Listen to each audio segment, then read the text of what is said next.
अस्सलामु अलैकुम व रहमतुल्लाहि व बरकातुहू।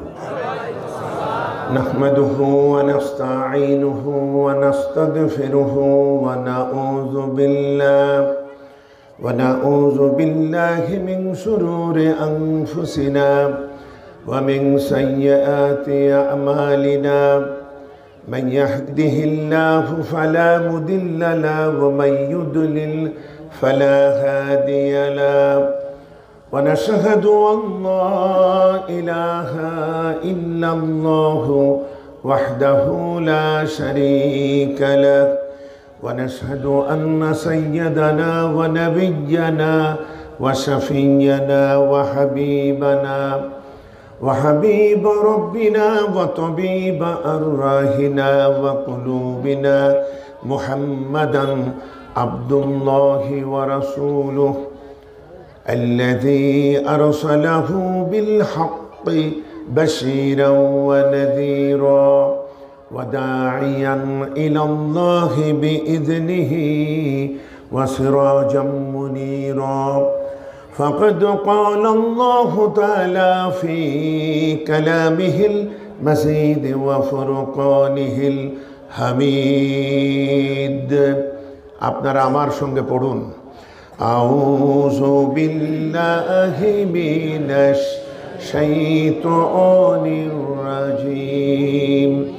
বিসমিল্লাহির রহমানির রহিম। ইন্নাল্লাহা ওয়া মালাইকাতাহু ইউসাল্লুনা আলান নবী يا أيها الذين آمنوا صلوا عليه وسلموا تسليما. اللهم صل على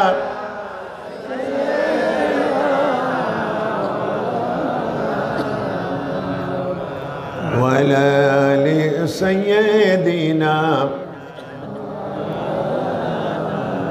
اللهم صل على سيدنا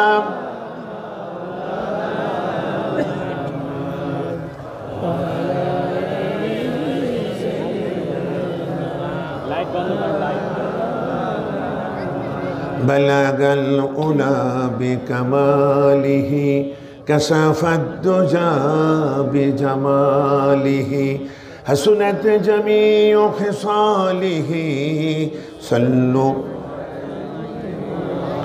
জবান খুলে মোহাব্বতের সঙ্গে সবাই পড়ুন আমার সাথে।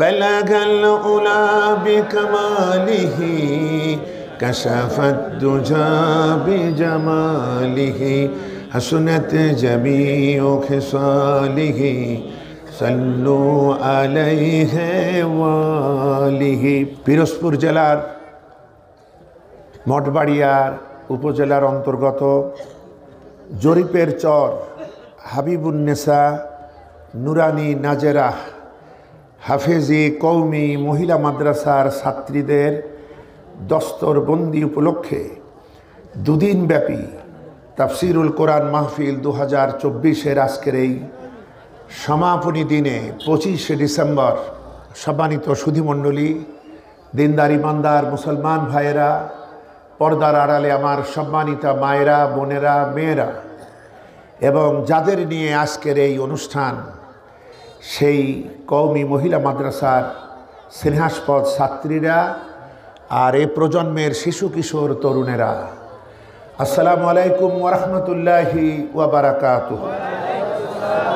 আমরা আল্লাহ রাব্বুল ইজ্জত ওয়াল জালালের একান্ত অনুগ্রহের শুকরিয়া আদায় করি, যিনি আমাদেরকে আজকের এই দুদিনব্যাপী তাফসিরুল কোরআন মাহফিলের সমাপনী দিনে এই প্রচণ্ড ঠান্ডার মধ্যে আমাদেরকে বঙ্গোপসাগরের সাগর বিধৌত এলাকা এবং যেখানে ইলমের চাষ হয়, এবং সবথেকে বড় কথা হলো এ জমিনে এমন একজন জন্মগ্রহণ করেছিলেন যাকে বিশ্ব মুসলিমের সকল দলের ওলামারাই একযোগে বলেন কোরআনের পাখি। সেই আল্লামা মরহুম দেলওয়ার হোসেন সাঈদী নাওয়ারাল্লাহু মারকাদাহু ওয়া জাআলাল জান্নাতা মাসওয়াহু, তার জন্মভূমি এই পিরোজপুর, এই এলাকার সম্মানিত অধিবাসী আপনারা, আমি প্রথমবারের মতো আল্লাহর দ্বীনকে নিয়ে আপনাদের মাঝে এসেছি। আল্লামা যখন বেঁচে ছিলেন, আমি ওই সময় একটা বই লেখার সৌভাগ্য হয়েছিল। বইটির নাম দাওয়াতে দ্বীন, এক অনিবার্য মিশন। এ বইটি ইন্টারনেটে পাবেন। তখন আল্লামাকে দেখাবার জন্য তিনি পিরোজপুরে ছিলেন। আমি তখন একবার এসেছিলাম পিরোজপুর শহরে।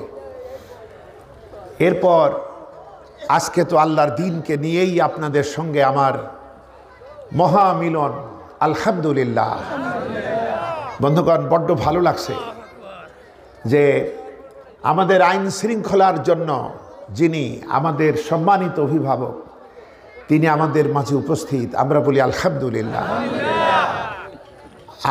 সবার আগে আল্লাহ পাক যেন তার এই সম্মানিত প্রধান অতিথি মেহমান, যিনি আমাদের এই মঠবড়িয়ার ওসি সাহেব, আল্লাহ যেন তার জানমাল ইজ্জতকে তার কুদরতি পর্দা দিয়ে রক্ষা করেন। কারণ তিনি যদি রক্ষা না পান, আমরা কেমনে রক্ষা পাব? এজন্য এইসব সম্মানিত মানুষদের জন্য দোয়া করতে হয়। এরাই আসলে যোগ্য মানুষ। আমরা বলি আলহামদুলিল্লাহ। আমরা যে আমল করি, এই আমলের মূল ময়দানে তারাই আছেন, আলহামদুলিল্লাহ। আমাদের বক্তৃতা কখনো নরম হয়, কখনো গরম হয়, কখনো চেঁচাই চিল্লাই, কত কিছু কই, কিন্তু উনি সংক্ষিপ্ত সময়ের মধ্যে যে কথাগুলি আমাদের বললেন, ওইগুলি হচ্ছে কাজের কথা, ওইগুলোই হচ্ছে আসল কথা। বলেন আলহামদুলিল্লাহ। এই কথাগুলি গুরুত্ব সহকারে আমাদের আমলে নিতে হবে। আমল মানেই ওয়ার্ক, আমল মানেই ডিড। আমরা মনে করি একটা তসবিহ নিয়ে সুবহানাল্লাহ পড়লাম, এটা আমল হলো। অনেক রাস্তায় কৃষি কাজ করেন, তারাও মনে করেন আহারে হুজুর কত আমল করে, আর আমরা কিচ্ছু করি না। এটা হলো দ্বীনি অজ্ঞতার ফল, দ্বীন সম্পর্কে না জানার ফল। আমরা আবৃত্তিকে আমল বানাইছি, রিসাইটকে আমল বানাইছি, রিসাইটকে ওয়ার্ক বানাইছি না। যে ঠেলাওয়ালা, রিক্সাওয়ালা, যে লাঙল কাঁধে মাঠে যায়, আমরা পৃথিবীতে দুইটা হাবিবকে চিনি। একটাকে তো চিনি, তিনি হচ্ছেন আল্লাহর হাবিব জনাবে মুহাম্মদুর রাসূলুল্লাহ সাল্লাল্লাহু আলাইহি সাল্লাম। আরও একটা হাবিব আমাদের মাঝে আছে, সেই তাদেরকে আমরা মূল্যায়ন করি না। তারা হচ্ছে আল কাসিবু হাবিবুল্লাহ। নবীজি বলেছেন, যারা শ্রমিক, যারা শ্রম দেয়, যারা কষ্ট করে, কপালের মাথার ঘাম পায়ে ফেলে জীবিকা নির্বাহ করে, ওই সমস্ত শ্রমিকেরা হলো আল্লাহর বন্ধু। সুবহানাল্লাহ। রাসূল যেমন হাবিবুল্লাহ, শ্রমিকেরাও হাবিবুল্লাহ। সুতরাং আসল আমলের ময়দানে আপনারাই আছেন, যারা কষ্ট করে টাকা পয়সা কামাই করেন। আপনারা কি আমার কথা বুঝতেছেন তো? বন্ধুগণ, শুধু তাই না, আজকের এই মাহফিলে এসে আরও কিছু কথা মনে পড়ছে। 2009 থেকে 14 আমার বিশাল উপজেলা, আমার জেলায় আজকের মাহফিলের প্রধান অতিথি ওসি সাহেব, তিনিও ছিলেন 2020-এর পর থেকে। আমার সাথে তার পরিচয় তখন হয়নি, কারণ পরিস্থিতি অনুকূল ছিল না। বাংলাদেশে একমাত্র উপজেলা চেয়ারম্যান আমি, যার গাড়িটা আমার ভাইস চেয়ারম্যান থানার সামনে ড্রাইভারকে পিটিয়ে গাড়িটা কেড়ে নিয়েছিল। কেমন পরিস্থিতি মনে হয়? 12 বছর পর্যন্ত তাফসির করতে পারিনি। এবার এত তাফসির যে চিন্তাই করতে পারে না। আল্লাহর ওই সময় সবর করেছি, আর এখন শকর করি। বন্ধুগণ, বিশ্বাস করুন, একজন ইমানদারকে কেউ ঠকাইতে পারে না। কারণ ইমানদার কিছু না পাইলে সবর করে, আর কিছু পাইলে শকর করে। দুটিই তার মর্যাদার কারণ হয়, গুনাহ মাফের কারণ হয়। সুবহানাল্লাহ। সহিহ আল মুসলিম 6333 নম্বর হাদিস, আমাদের আম্মাজান হযরত আয়েশা সিদ্দিকা রাদিয়াল্লাহু তাআলা আনহার বর্ণনা, নবীজি থেকে তিনি বলছেন, একজন ইমানদারের যদি কখনো জ্বর হয়, সে কখনো টেনশনে পড়ে কিংবা কাটা বিধে কিংবা আঘাতপ্রাপ্ত হয়, এটা তার গুনাহ মাফের কারণ হয়, এটা তার মর্যাদা বৃদ্ধির কারণ হয়। সুবহানাল্লাহ। বন্ধুগণ, সুতরাং মোমেনের কোনো লস নাই, কারণ আমার নাম্বার তৎকালীন সময় সকল থানায় ছিল। যদি মাহফিলের দাঁত দেয়া হতো, ওখান থেকে বাধ্য হয়ে বলা হতো যে যে ওনাকে দাওয়াত দিলে মাহফিল হবে না। এরপরে আমার কাছে তারা জানতে চাইতো, এমনকি চট্টগ্রামের চুনতির 19 দিন ব্যাপী সিরাতুন নবী মাহফিল, যেটা চেয়ারম্যান থাকাকালীন 14তম দিনে 6তম দিনে আমি কথা বলতাম, কিন্তু সেখানেও প্রবলেম হলো। পীর সাহেব আমাকে ফোন দিলেন যে কি করব, নইলে মাহফিল করতে দেবে না। তা আমি বললাম মাহফিল হোক, মাহফিল চলমান চলতে থাকুক, আমার উপরে কোনো কিছু নির্ভর করে না। আল্লাহ যদি চান একদিন সেই সময় আসবে, আবার আমি ওই মঞ্চে আসব। আল্লাহ পাকের মেহেরবানি এই বছর রবিউল আউয়ালে 12 বছর পর সেই মঞ্চে কথা বলতে পেরেছি, আলহামদুলিল্লাহ। বন্ধুগণ, এই কোরআনে কারীমে এই মঞ্চে এসে আমাদের সম্মানিত ভাইকে দেখে আমার মনে পড়ছিল কোরআনে কারীমে সূরাতুল বালাদ 90 নম্বর সূরা, আয়াতে কারীমা হচ্ছে 1 আর 2। আল্লাহ পাক নবীজিকে শোনাচ্ছেন, লা উকসিমু বিহাযাল বালাদ ওয়া আনতা হিল্লুম বিহাযাল বালাদ। আমি এই নিরাপদ শহরের কসম করছি। নিরাপদ শহর কোন শহর? মক্কা, যেখানে শত্রুকেও টাচ করা হয় না, পিতার খুনিকে পাইলেও আঘাত করা হয় না, মশামাছি পর্যন্ত মারা হয় না। এত নিরাপদ একটা শহর। আল্লাহ তাই বলেন, আমি এই নিরাপদ শহরের কসম করছি, আর তুমি তো এই শহরের অধিবাসী, আর তোমার গায়ে হাত তোলা ওরা হালাল বানিয়ে নিল। আহা, কার উপরে হাত তোলা? রাহমাতাল লিল আলামিনের উপরে হাত তোলা, যাকে তারা ভালোবেসে বলেছে আল আমিন। আব্দুল্লাহর ছেলে মুহাম্মদকে তারা কি বলেছে? আর শত্রু হয়েছে মুহাম্মাদুর রাসূলুল্লাহ, ঠিক কিনা বলে? তো এখন এই যে আমরা স্বাধীনতা কবে পাইলাম? পরবর্তীতে 5ই আগস্ট। আমি গত মাসে আবু সাইদের কবর জিয়ারত করে এসেছি, আলহামদুলিল্লাহ। বন্ধুগণ, এটাও কিন্তু আমাদের আরেকটা বিজয়ের মাস, ঠিক কিনা? লক্ষ লক্ষ মুক্তিযোদ্ধারা ঘুমিয়ে আছে এই জমিনে, বলেন আলহামদুলিল্লাহ। যারা ঈমান নিয়ে শাহাদাত বরণ করেছেন, আল্লাহ তাদের শাহাদাতকে কবুল করুন, আমরা বলি আমিন। এই বিজয়ের মাসে আমরা আরো দোয়া করি, 71-এও যে সমস্ত মা বোনেরা লাঞ্ছিত হয়েছে, ধর্ষিতা হয়েছে, আল্লাহ পাক তাদের প্রতি রহম করুন, ক্ষমা করুন, এবং জালিমদেরকে ন্যায় বিচার পাওয়ার তৌফিক দিক। আমরা কিন্তু জালিমের জন্য ন্যায় বিচার চাই, ঠিক কিনা বলেন? আমি একটা জুলুম বন্ধ করতে গিয়ে আরেকটা জুলুম করতে পারি না, এটা ইসলামের শিক্ষা না, বরং ন্যায় বিচারই করতে হবে। আচ্ছা, পাশাপাশি আমাদের এই নতুন বিপ্লবের যে বিজয়, এখানে যারা আহত হয়েছেন, আমরা দোয়া করি রব্বুল আলামিন যেন দায়িত্বশীল মহলকে আরও তাদের প্রতি যত্নবান হওয়ার তৌফিক দিন, যাতে আমাদের সেই সন্তানেরা অতি দ্রুত সুস্থ হয়ে সমাজ গঠন, জাতি গঠনে দায়িত্ব পালন করতে পারে, আমিন। বন্ধুগণ, আর যারা জীবন দিয়েছে তাদের জন্য আল্লাহ পাক শাহাদাত নসিব করুন। যারা জীবনকে বাজি রেখে বাধ্য হয়ে যারা জালিমের হুকুম মানতে হয়েছে, সেই সমস্ত পুলিশ প্রশাসন, আর্মি, র্যাব যারাই আছেন, যারা বাধ্য হয়ে মনের বিরুদ্ধে কিছু করতে হয়েছে, আল্লাহ তাদেরকেও ক্ষমা করুন, আমরা বলি আমিন। বন্ধুগণ, কি সুন্দর কথা ওসি সাহেব বললেন, যে পুলিশ সুপার মহোদয় বলেছেন যে পুলিশই জনতা, আর জনতাই, এর থেকে ভালো কথা আর হয়? দুষ্টের দমন আর শিষ্টের পালন, এই হবে পুলিশের দায়িত্ব। আমরা বলি আলহামদুলিল্লাহ। আল্লাহর মেহেরবানি, পুলিশ যেন তার হারানো গৌরব আরো সুন্দরতম ভাবে ফিরে পায়, আমরা বলি আমিন। উনি আমাদের সহযোগিতা চেয়েছেন আইন শৃঙ্খলা রক্ষায়। একটা হাত ধুতে হলে আর একটা হাত লাগবে না? সুতরাং একা উনি পারবেন না। আপনাদের সবাইকে সচেতনভাবে সঠিক সাক্ষী দিতে হবে, সঠিক মেসেজ পৌঁছাতে হবে। আপনারা রাজি আছেন না? বন্ধুগণ, কোনো দুশ্চিন্তা করবেন না।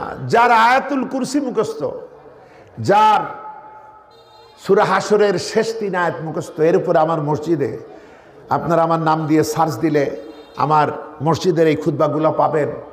আমি এখানে প্রমাণ করে তুলে ধরেছি যে সত্যি আয়াতুল কুরসি বোঝে আর যে হাশরের এই 3 আয়াত বোঝে, তার কোনো টেনশনের বালাই নাই। বলেন সুবহানাল্লাহ। এখানে আল্লাহর যে সমস্ত গুণাবলীর কথা বলা হয়েছে, ওই রকম গুণ বিশিষ্ট কোনো বন্ধু যদি আমার থাকতো, ওই রকম গুণ বিশিষ্ট আমার পিতা যদি থাকতো, ওই রকম গুণ বিশিষ্ট আমার কোনো শুভাকাঙ্ক্ষী থাকতো, আমি কি খুশি হইতাম না? তাহলে তিনি তো আসেনি, এবং দুনিয়াতে কেউ থাকলে সে হতো অসম্পূর্ণ গুণের অধিকারী। আর ওই সমস্ত আসমাউল হুসনা থেকে যে সমস্ত সিফাতি নাম এই দুটি আয়াতের মধ্যে রয়েছে, এই 2 ধরনের বিষয়ে, আয়াতুল কুরসি আর সূরা হাশরের শেষ 3 আয়াত, আপনি চিন্তা করুন এই গুণাবলীতে তিনি পরিপূর্ণ। তাহলে কিসের টেনশন আমার আপনার? আমরা কি টেনশন করব? একা তুমি ভাবছো বসে, ভাবিবার তুমি কে? যার ভাবনা সেই ভাবুক, তুমি ভাবো তাহাকে। সুবহানাল্লাহ। দূরে দাঁড়িয়ে আছেন কারা? একটু ভিতরে চলে আসা যায় না? ফাঁকা আছে তো? আর আজকের একটা সুসংবাদ আগেই দেই, বাড়ি যাওয়ার চিন্তা করার দরকার নেই। যতক্ষণ মাহফিল কমিটি খাবার না দেয় ততক্ষণ আমরা বাড়ি যাব না। রাজি আছেন আপনারা? আমরা এখান থেকে খেয়েই যাব। মাহফিল কমিটি খাবার দেবেন তো? একটা আশ্বাস শোনান দিনই। দেবে না? বলেন আলহামদুলিল্লাহ। আজকে এখন যাচ্ছে রুহানি খাবার আল কোরআন এবং সুন্নাহ থেকে, এরপরে পেটের খাবার যাবে। সুতরাং শীতটির যা লাগবে খেয়ে ইনশাআল্লাহ শরীর গরম হবে, বাড়ি যেতে পারবো। তো বন্ধুগণ, এটি একটি মাদ্রাসা, মহিলাদের সুশিক্ষার মাদ্রাসা। আমাদের উপদেষ্টা, প্রধান উপদেষ্টা মহোদয় থেকে শুরু করে তার সহকর্মীরা এবং সমগ্র প্রশাসন এক ব্যাপারে ঐক্যবদ্ধ, সেটা হলো গোটা জাতির সংস্কার করতে হবে, গোটা দেশের সংস্কার করতে হবে। ঠিক কিনা বলেন? কারণ এত আবর্জনা ছড়ানো হয়েছে, সংস্কার না করলে শান্তি, স্বস্তি, সমৃদ্ধি কোনোটাই মিলবে না। যে জন্য সংস্কারের জন্য সময় দিতে হয়, এবং আমরা তাদের জন্য সর্বদাই দোয়া করব যে আল্লাহ পাক যেন তাদেরকে সংস্কারের জন্য যে ধরনের ইলম, যে ধরনের ঈমান, যে ধরনের তাকওয়া প্রয়োজন, আল্লাহ যেন তাদের সবাইকে দান করেন।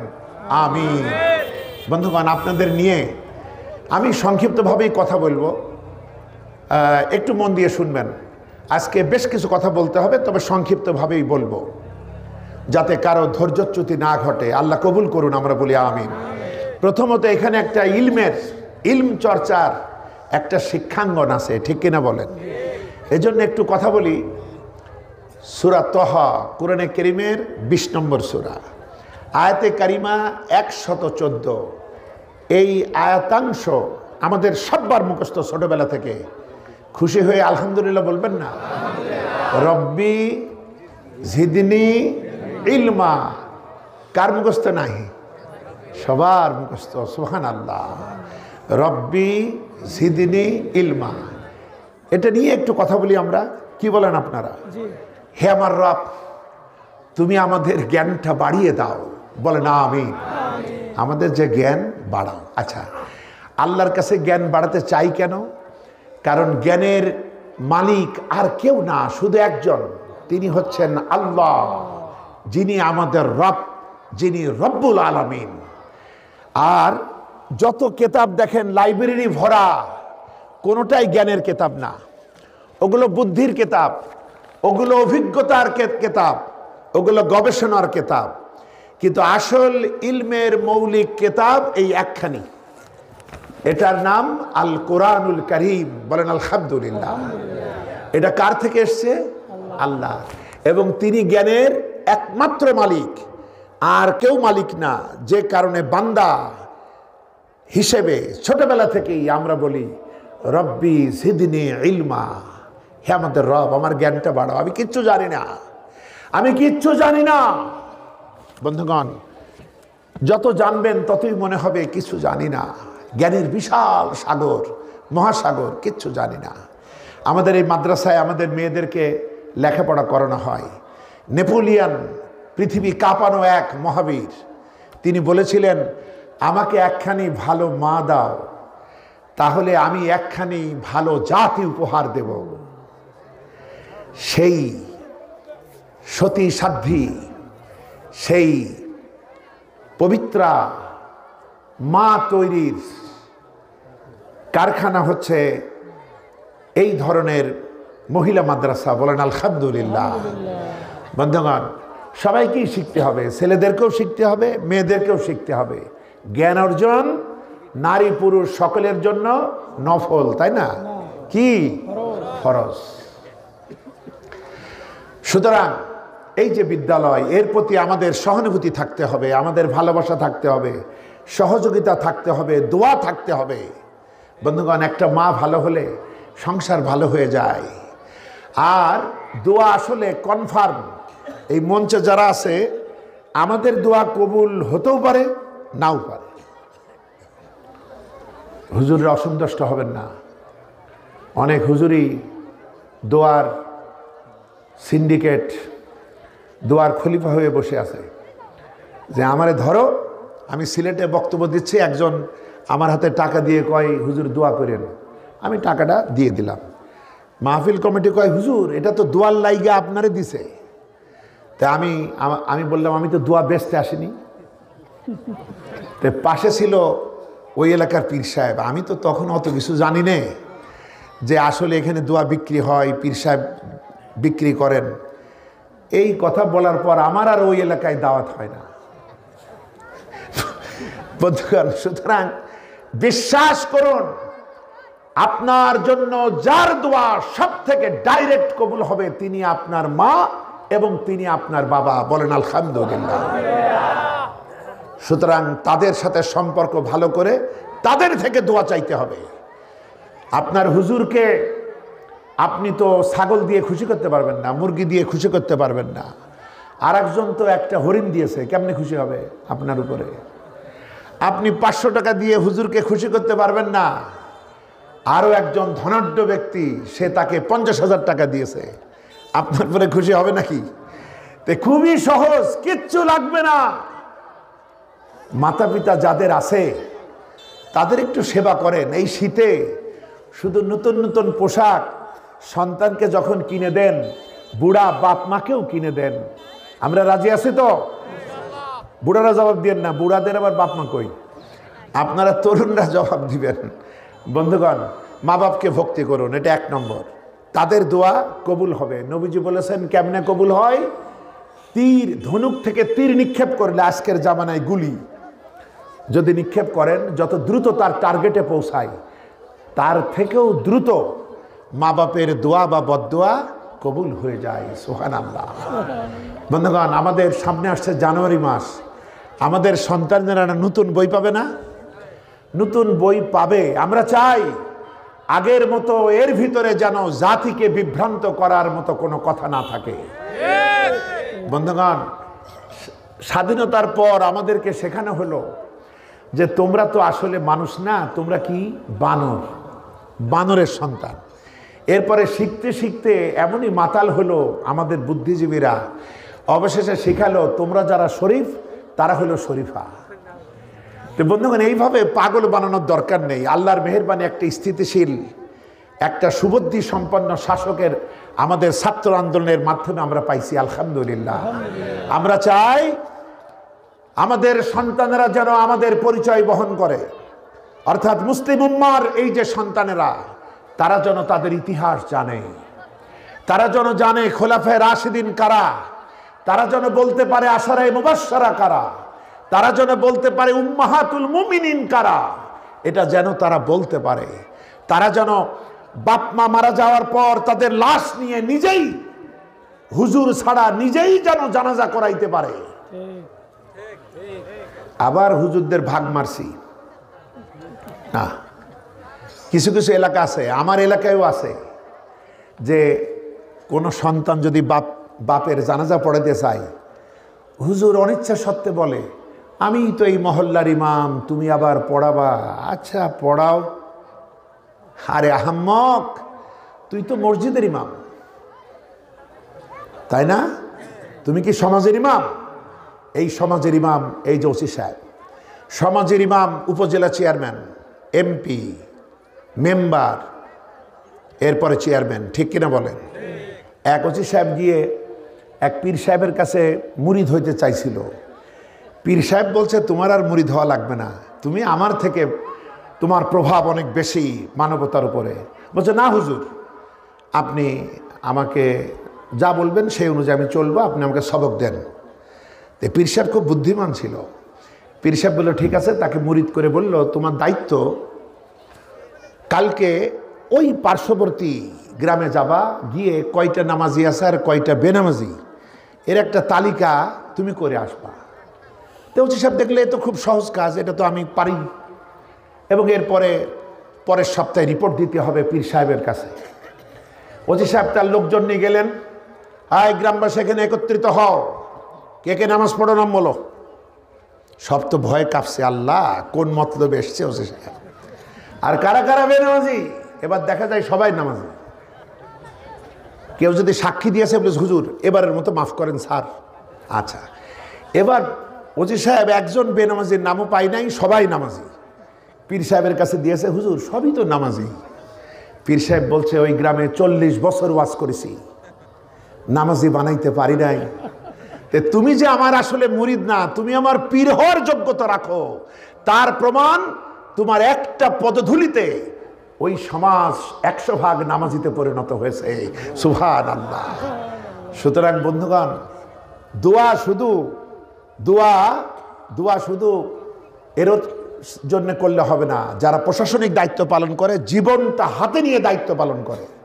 আমি প্রশাসনে থাকার জন্য জানি তাদের রাতের ঘুম কখন হয়, দিনের ঘুম কখন হয়, তার কোনো ঠিক নাই। ঈদ আসে, পূজা আসে, আপনারা আনন্দ করেন, তারাও আপনাদের সাথে হাসে, কিন্তু বড্ড ইচ্ছা থাকা সত্ত্বেও প্রিয়তমা স্ত্রীর মুখটা ঈদে দেখতে পারে না, সন্তানদেরকে কোলে নিতে পারে না, এত কষ্ট করতে হয় আমাদের বাদরামির কারণে। বন্ধুগণ, আমি তখন উপজেলা চেয়ারম্যান, ডিসি সাহেবের অফিসে, যেহেতু পরিচয় দিয়েছেন তো কিছু উপজেলার কথা বলতেই তো হয়, কি করছি। বন্ধুগণ, আইন শৃঙ্খলার জেলা বৈঠক চলছে, সবাই পেরেশান, সামনে রোজার পূজা একসাথে। এটা বলছি 2012-13-14 কথা। তো সবাই তো পেরেশান, হিমশিম খাচ্ছে, কখন কি ঘটে, সবাই নতুন নতুন বুদ্ধি দিচ্ছে। তা আমি ডিসি সাহেবকে বললাম, আমার যখন ফ্লোর আসলো, আমি বললাম, ডিসি সাহেব খুব সহজ, রাসূলুল্লাহ তো রাহমাতুল লিল আলামিন। আসলে আমাদের প্রবলেম হলো, আমাদের শিক্ষা ব্যবস্থায় রাসূলের কোনো কথা নাই, কোরআনের কিচ্ছু নাই। আমরা সবাই জানি, আমাদের আলেমরাও জানে, এটা হলো তেলাওয়াতের কিতাব, এটা সোয়াব কামায়ের কিতাব। কিন্তু আজকে আপনার কাছে সরকার থেকে যখন পরিপত্র আসে, আইন আসে, বিধি আসে, প্রবিধি আসে, আপনি বোঝেন এটা মানতেই হবে। এবং আপনি আবার যখন ইউনো সাহেবকে বলেন, ইউনো সাহেব অথবা এসপি সাহেব যখন ওসি সাহেবকে বলেন, ইনারা সবাই জানে এই হুকুম মানতে হবে। কিন্তু হুজুররা যখন বলে, তখন আমরা বুঝি পড়লেই 10 নেকি। এটা তেলাওয়াতের কিতাব, কে কট্টুক মুখস্থ করে, কে কট্টুক সহি শুদ্ধ করে বলতে পারে, এই পর্যন্তই। কিন্তু আপনি বলেন তো, মদিনার জীবনে এইটাই ছিল আইনের কিতাব না? যা বলা হতো তাই মানতে হতো না? এটা দিয়ে দেশ, সমাজ, রাষ্ট্র চলতো না? আমাদের দেশটা 55,000-এর উপরে বর্গমাইল, আর নবীজি যেটা শাসন করেছেন এটা ছিল 12.5 লক্ষ বর্গমাইল। সুবহানাল্লাহ। তা আমি বললাম, রসুলের একটা বাণী, আপনি এইটি এখনই মানতে বলেন, আমার পুলিশ বাহিনী এবার ঈদ করবে তার বাড়িতে। সবাই তাকাইল, লোকটা পাগল নাকি, ওয়াজ টোয়াজ করে কি বলে কি জানি।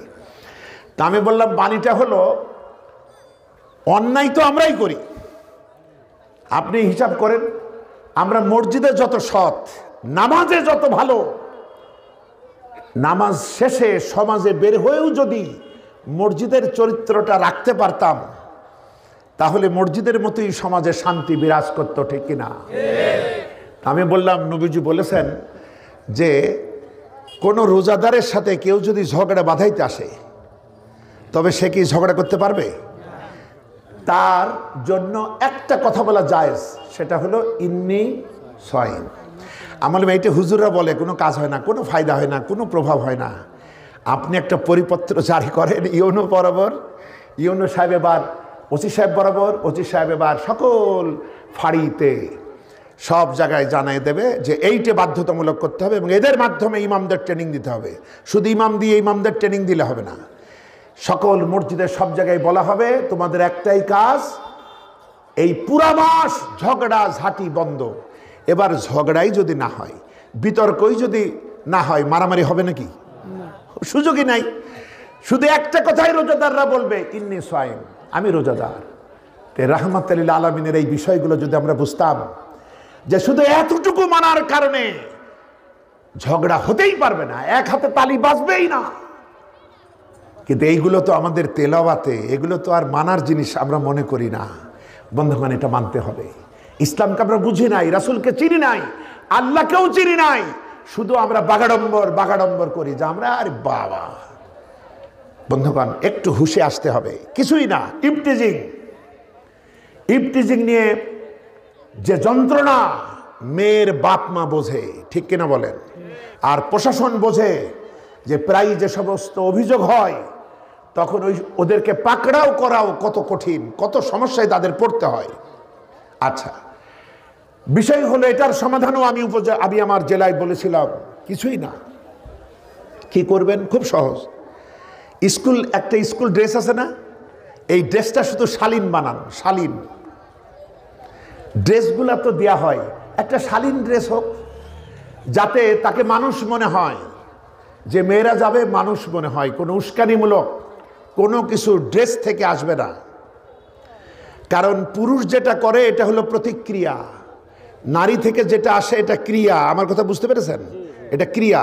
সুতরাং ক্রিয়াটা ভালো হলে অর্ধেকের বেশি সমাধান তখনই হয়ে যাবে। পাশাপাশি শিক্ষা ব্যবস্থা, নারীকে দেখে সম্মান করতে হবে। ওটা আমার মায়ের জাত, ওটা আমার বোনের জাত, যে সে কথা না।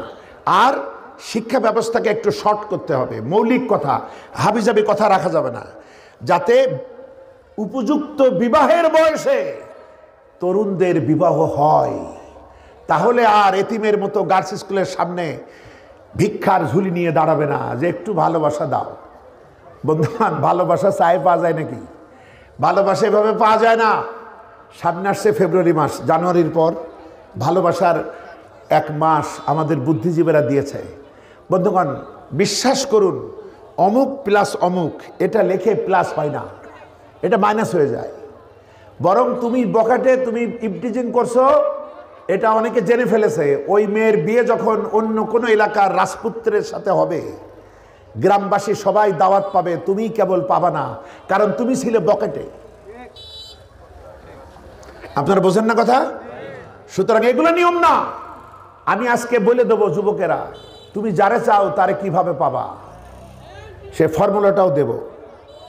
সেই ফর্মুলাটা কি সেটা আমি দেব। আচ্ছা শুনুন, মেয়ের বাপ তার মেয়েকে কার সাথে বিয়ে দেবে? একটা ছেলের সাথেই তো, নাকি কোনো মেয়ের সাথে বিয়ে দেবে? ছেলের সাথে। কি ধরনের ছেলে? যে যোগ্যতা রাখে, যে সংসার চালানোর যোগ্যতা রাখে। লেখাপড়া করো, ব্যবসা করো, চাকরি করো, এভাবে সময় নষ্ট না করে নিজেকে যোগ্যতা পূর্ণ করে গড়ে তোলো। মেয়ের বাপ কিছুদিন পর তোমার বাপের কাছে পয়গাম পাঠাবে, আপনার ছেলেটা দেখছি লেখাপড়া বোধহয় শেষ করছে, চাকরিও পাইছে, ব্যবসাও করে। একটু কথা বলতাম, বিহাই সাহেব কি ব্যাপার, কি বলেন? তে বলছে আমার একটা মেয়ে ছিল, যদি আপনি রাজি হন তাহলে আমরা আগাইতে পারি, বিয়ে হয়ে যাবে। অযথা আপনি অমুক প্লাস অমুক লিখে কোনো লাভ নেই, শুধু সারা রাত মোবাইলে বাপের টাকা পুড়িয়ে কোনো লাভ নেই। বিশ্বাস করো তরুণ তরুণীরা, এই উস্কানিমূলক বয়সে বহু কিছু ভালো মনে হয়, কিন্তু তোমরা আসলে সঠিকটা দেখতে পাও না। এটা বয়সের ভারে আর শিক্ষা ব্যবস্থার দীর্ঘসূত্রিতার কারণে বয়স বেড়ে যাচ্ছে, চাকরি হয় না, এ হয় না, সে হয় না, কি করবে? আমরা শুধু বলছি ভালো হও ভালো হও। বন্ধুগণ, আমি যদি জমাট ঘি আগুনের উপরে রেখে বলি আমি কিন্তু জেনারেল, গলবি না, ঘি গলবে না, গলবে।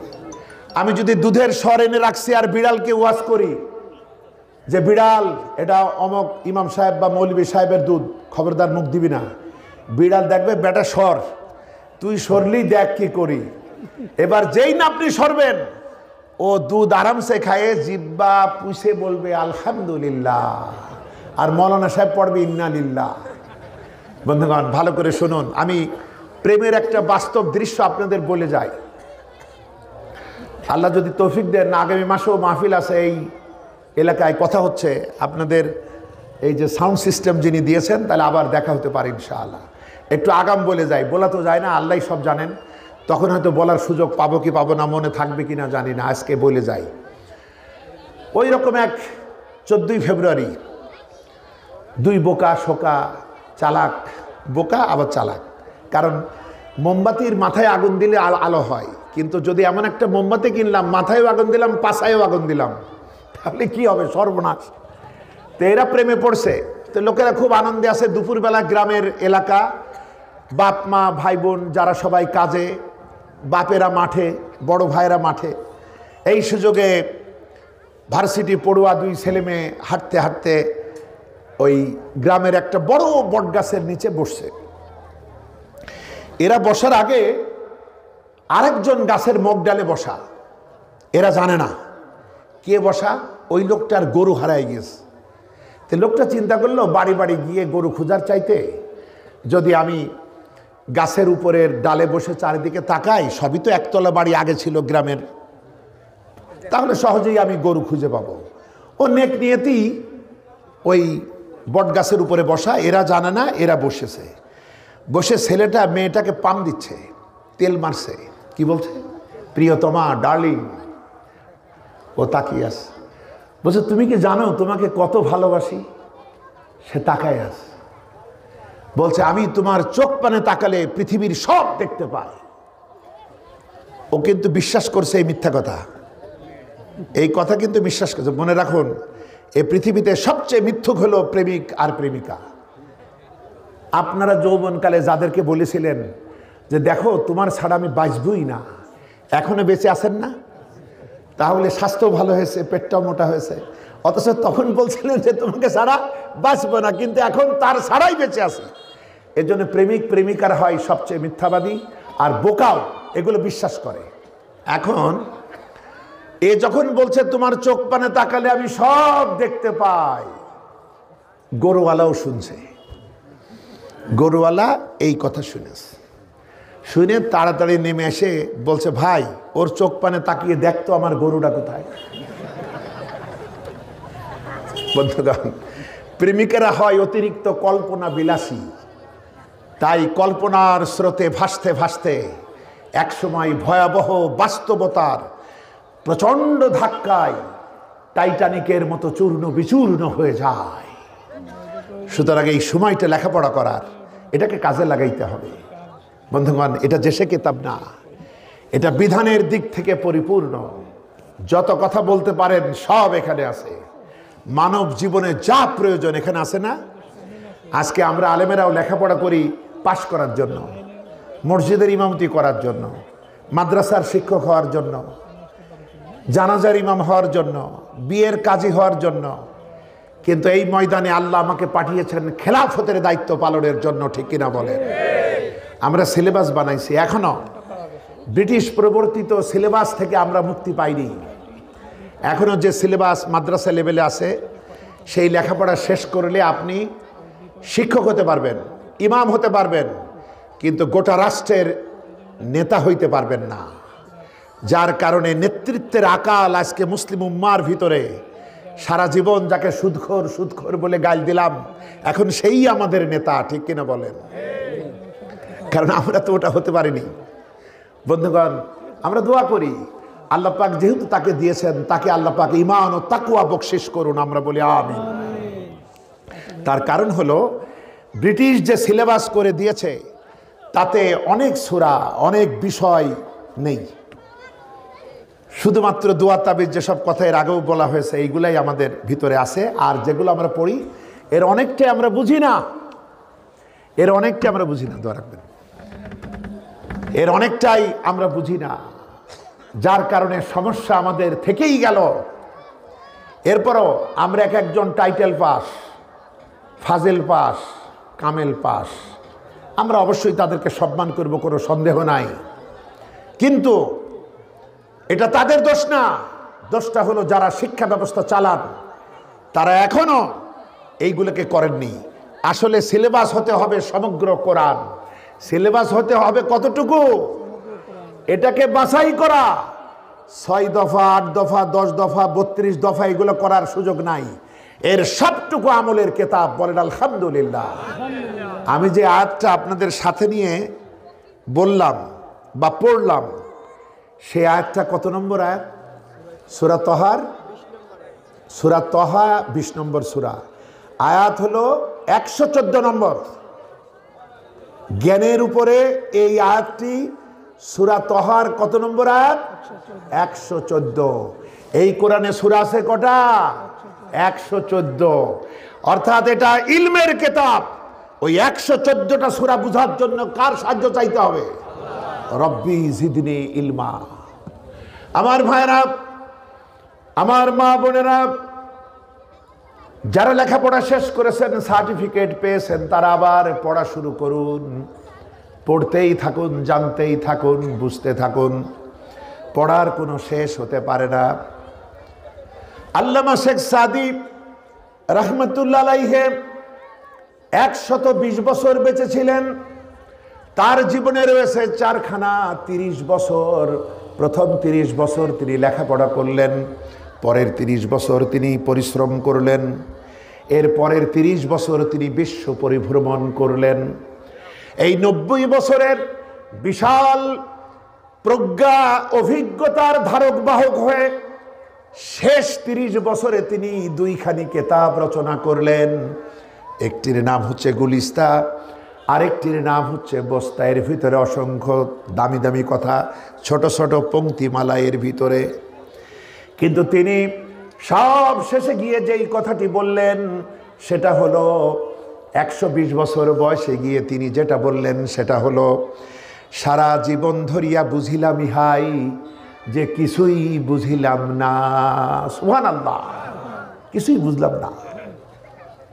আমরা তো সব বুঝি, তাই না? আমরা সব বুঝি। তুই আমার চেয়ে বেশি বুঝিস?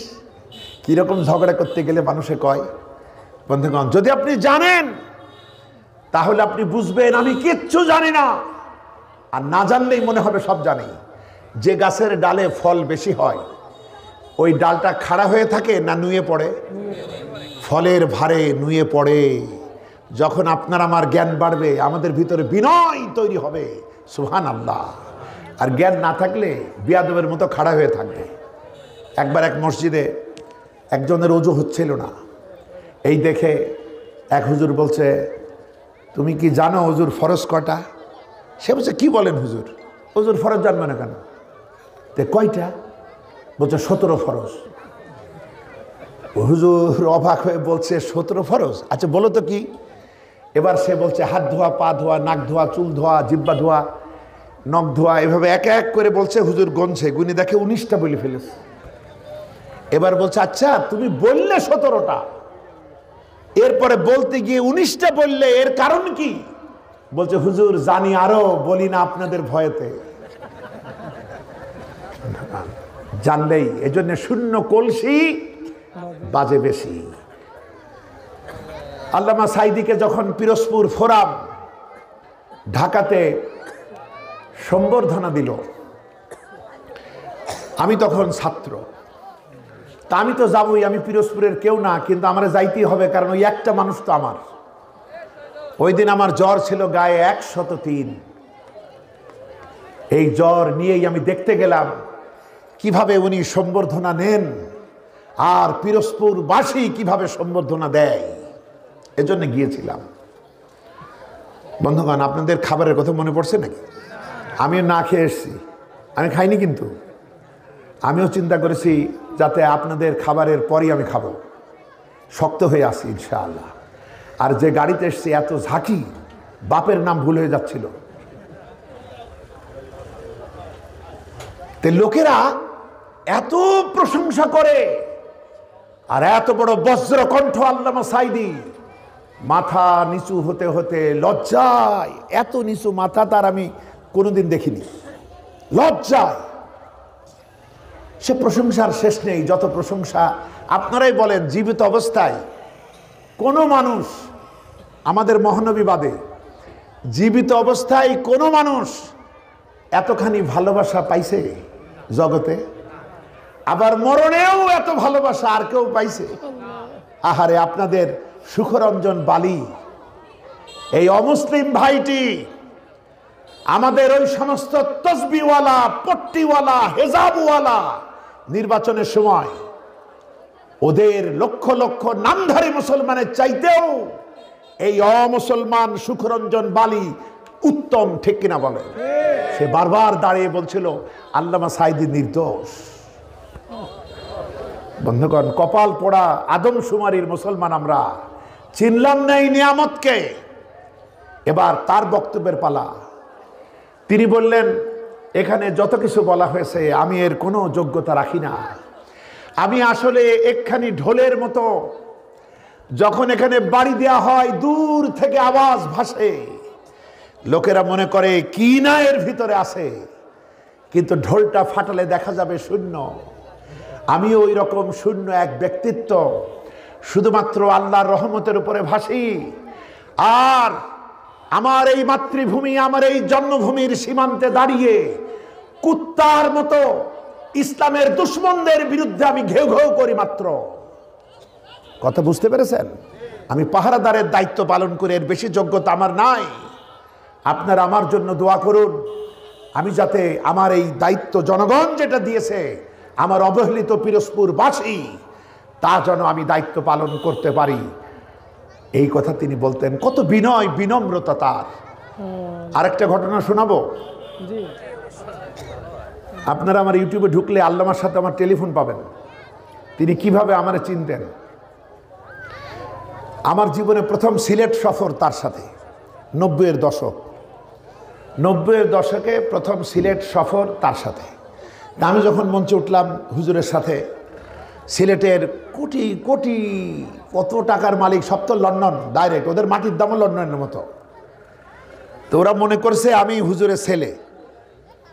ওরা, ওদের হাতে আছে মেশকাম্বর কস্তুরীর অরিজিনাল শিশি, ওইটা খুলে আমার হাতে ডলে আর বলে হুজুর দোয়া করবেন আমার জন্য।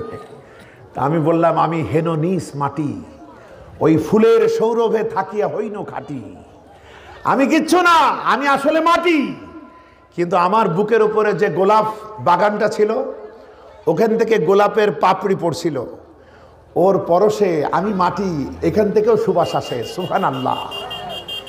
এরপরে মাহফিল শেষে যখন আমরা নামবো, হুজুরের গাড়িটা মঞ্চের কাছে নিয়ে আসা হয়েছে। সিলেটিরা খুবই ভদ্র, তারা আপনার যতদূর বোঝে তত ভক্তি করার পরও তাদের মনে হয় যে বোধহয় কোনো বিয়াদবি হয়ে গেল, তারা আবার আপনার কাছে মাপ চায়। আমি এই দৃশ্য হুজুরের কাছে প্রথম দেখি, যে ধরুন যাচ্ছি, সিলেট তো বিশাল বিভাগ, আমরা একসাথে গাড়িতে যাচ্ছি। তা আমি হঠাৎ দেখছি কিছু লোক হুজুরকে চিনে ফেলে সালাম দিয়ে, হাত দিয়ে ভালো করে খোঁজখবর নিয়ে বলে, হুজুর বিয়াদবি মাফ করবেন। তা আমি পরে বললাম, হুজুর এই বিয়াদবি করলো কখন যে আপনার কাছে ক্ষমা চাই? বলছে, হুজুর তখন বললেন, সিলেটেরা খুবই ভদ্র এবং বিনয়ী, তাদের ভিতরে আশঙ্কা জাগে যে হয়তো ভুল হয়ে গেল। আল্লাহ পাক সিলেটবাসীর শাহজালালের অনুসারীদের প্রতি রহম করুন, আমরা বলি আমিন।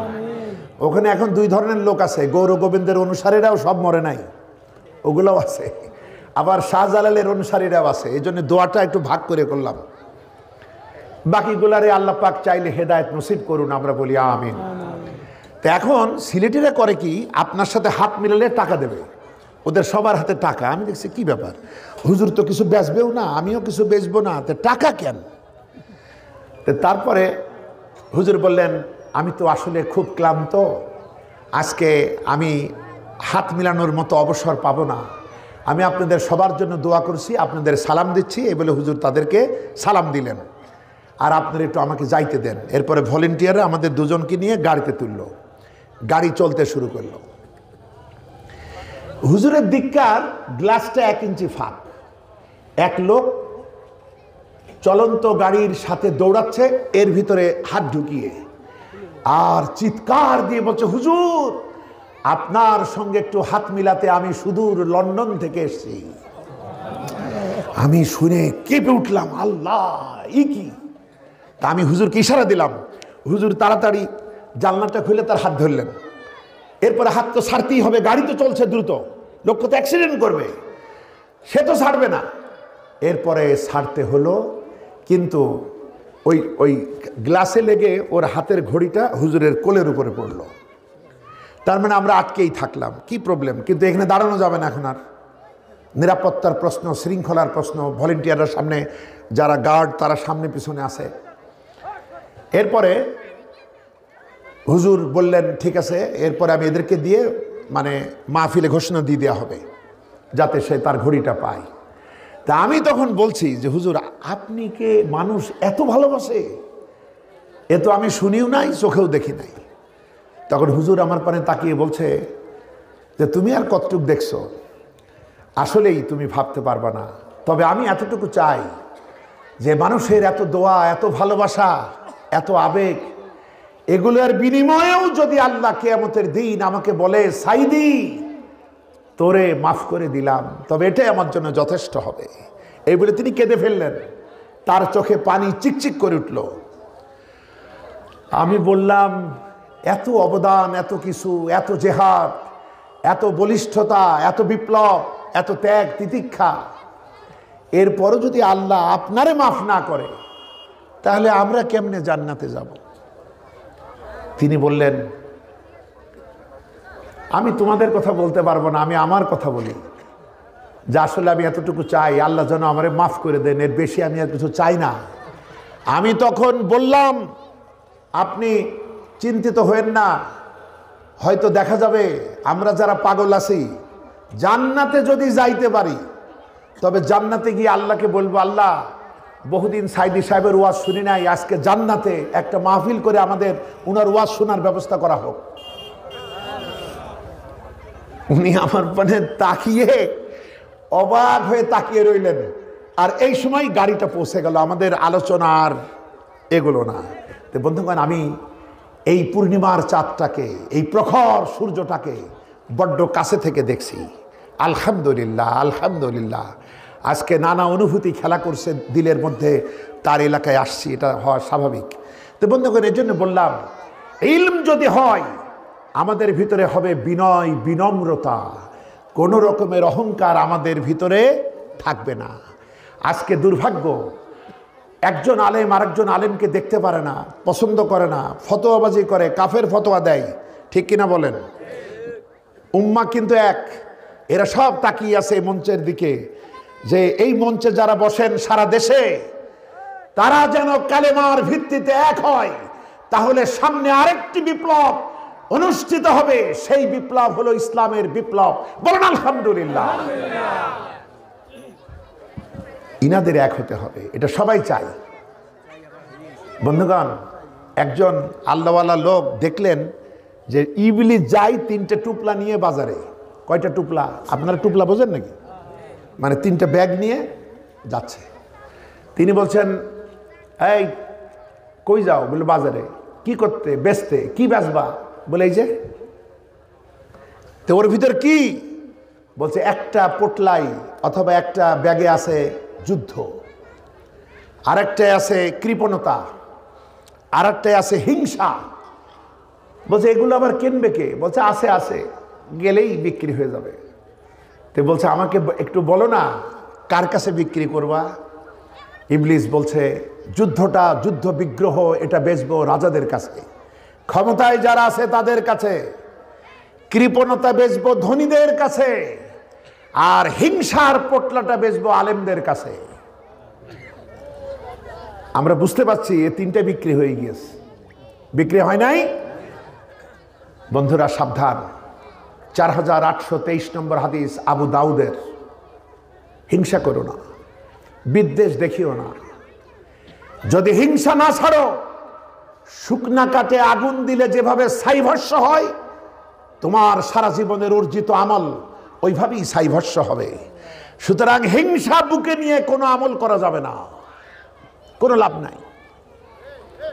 বন্ধুগণ, একটা পরিবেশ এসছে, আল্লাহর মেহেরবানি আমরা একটা ভালো নেতা পাইছি। অনেক নেতা হারিয়ে তার একজন শিষ্য রেখে গেছিলেন, তার নামই ডাক্তার শফিকুর রহমান।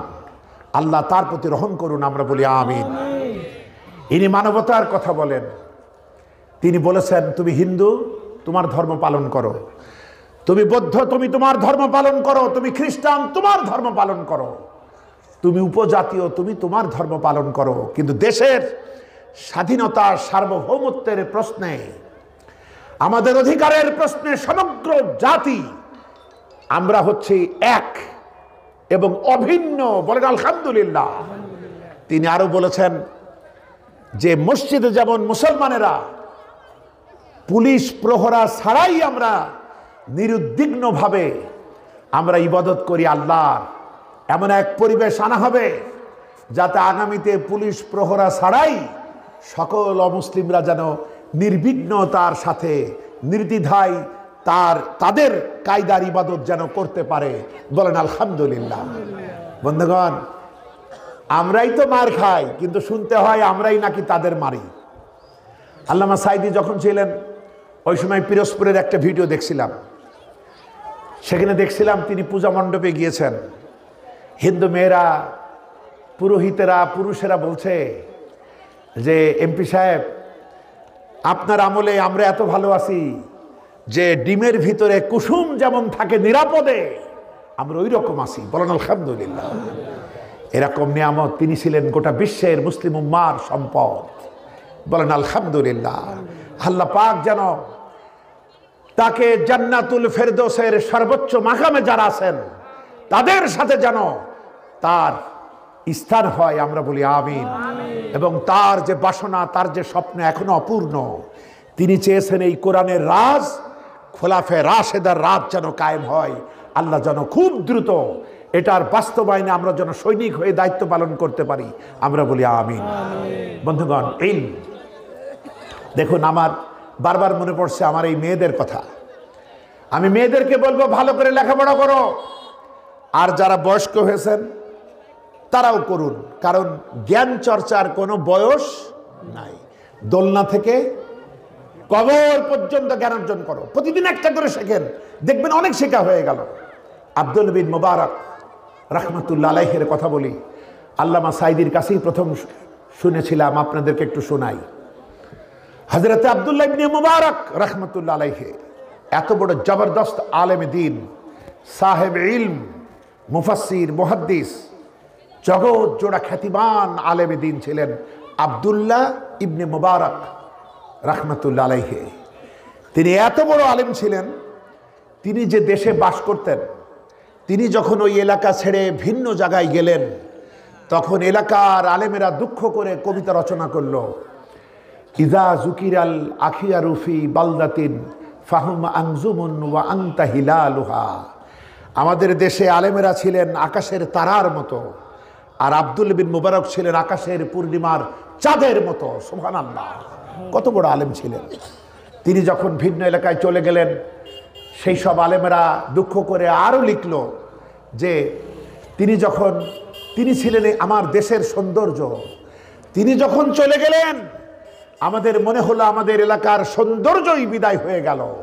কত বড় আলেম ছিলেন, সুবহানাল্লাহ। হজের মৌসুম, তিনি হজে গিয়েছেন। তো লোকেরা তো হজ করার পরই চিন্তা করে কখন বাড়ি ফিরব, সেলিমের কথা মনে হয়। কিন্তু আল্লাহর ওলি যারা হন, তারা কাবা শরীফকে নিরিবিলি পাইতে চায়, কারণ প্রেম ভালোবাসা হাট বাজারে হয় না, নিরিবিলি লাগে। তা আব্দুল বিন মুবারক দেখছেন হজ শেষ, লোকের বাড়ি যাচ্ছে, এই সুযোগে আমি কাবাকে একা পাইব, আলহামদুলিল্লাহ, আল্লাহর ঘর ধরে আল্লাহর কাছে প্রাণ ভরে কাঁদবো, দোয়া করব, এজন্য তিনি এগোচ্ছেন। হঠাৎ দেখলেন কাবা শরীফের ছায়ায় চাদর মুড়ি দিয়ে কোনো একজন মহিলা মনে হচ্ছে শুয়ে আছে। তো তিনি চিন্তা করলেন কোনো মহিলা তো এখানে থাকার কথা না, তাহলে মহিলা কি মারা গেল? এই সময় মহিলা একাকী কেন? তখন তিনি সালাম দিলেন, আসসালামু আলাইকুম। মহিলা জীবিত না মৃত বুঝবার জন্য। সালামের জবাব কি হবে?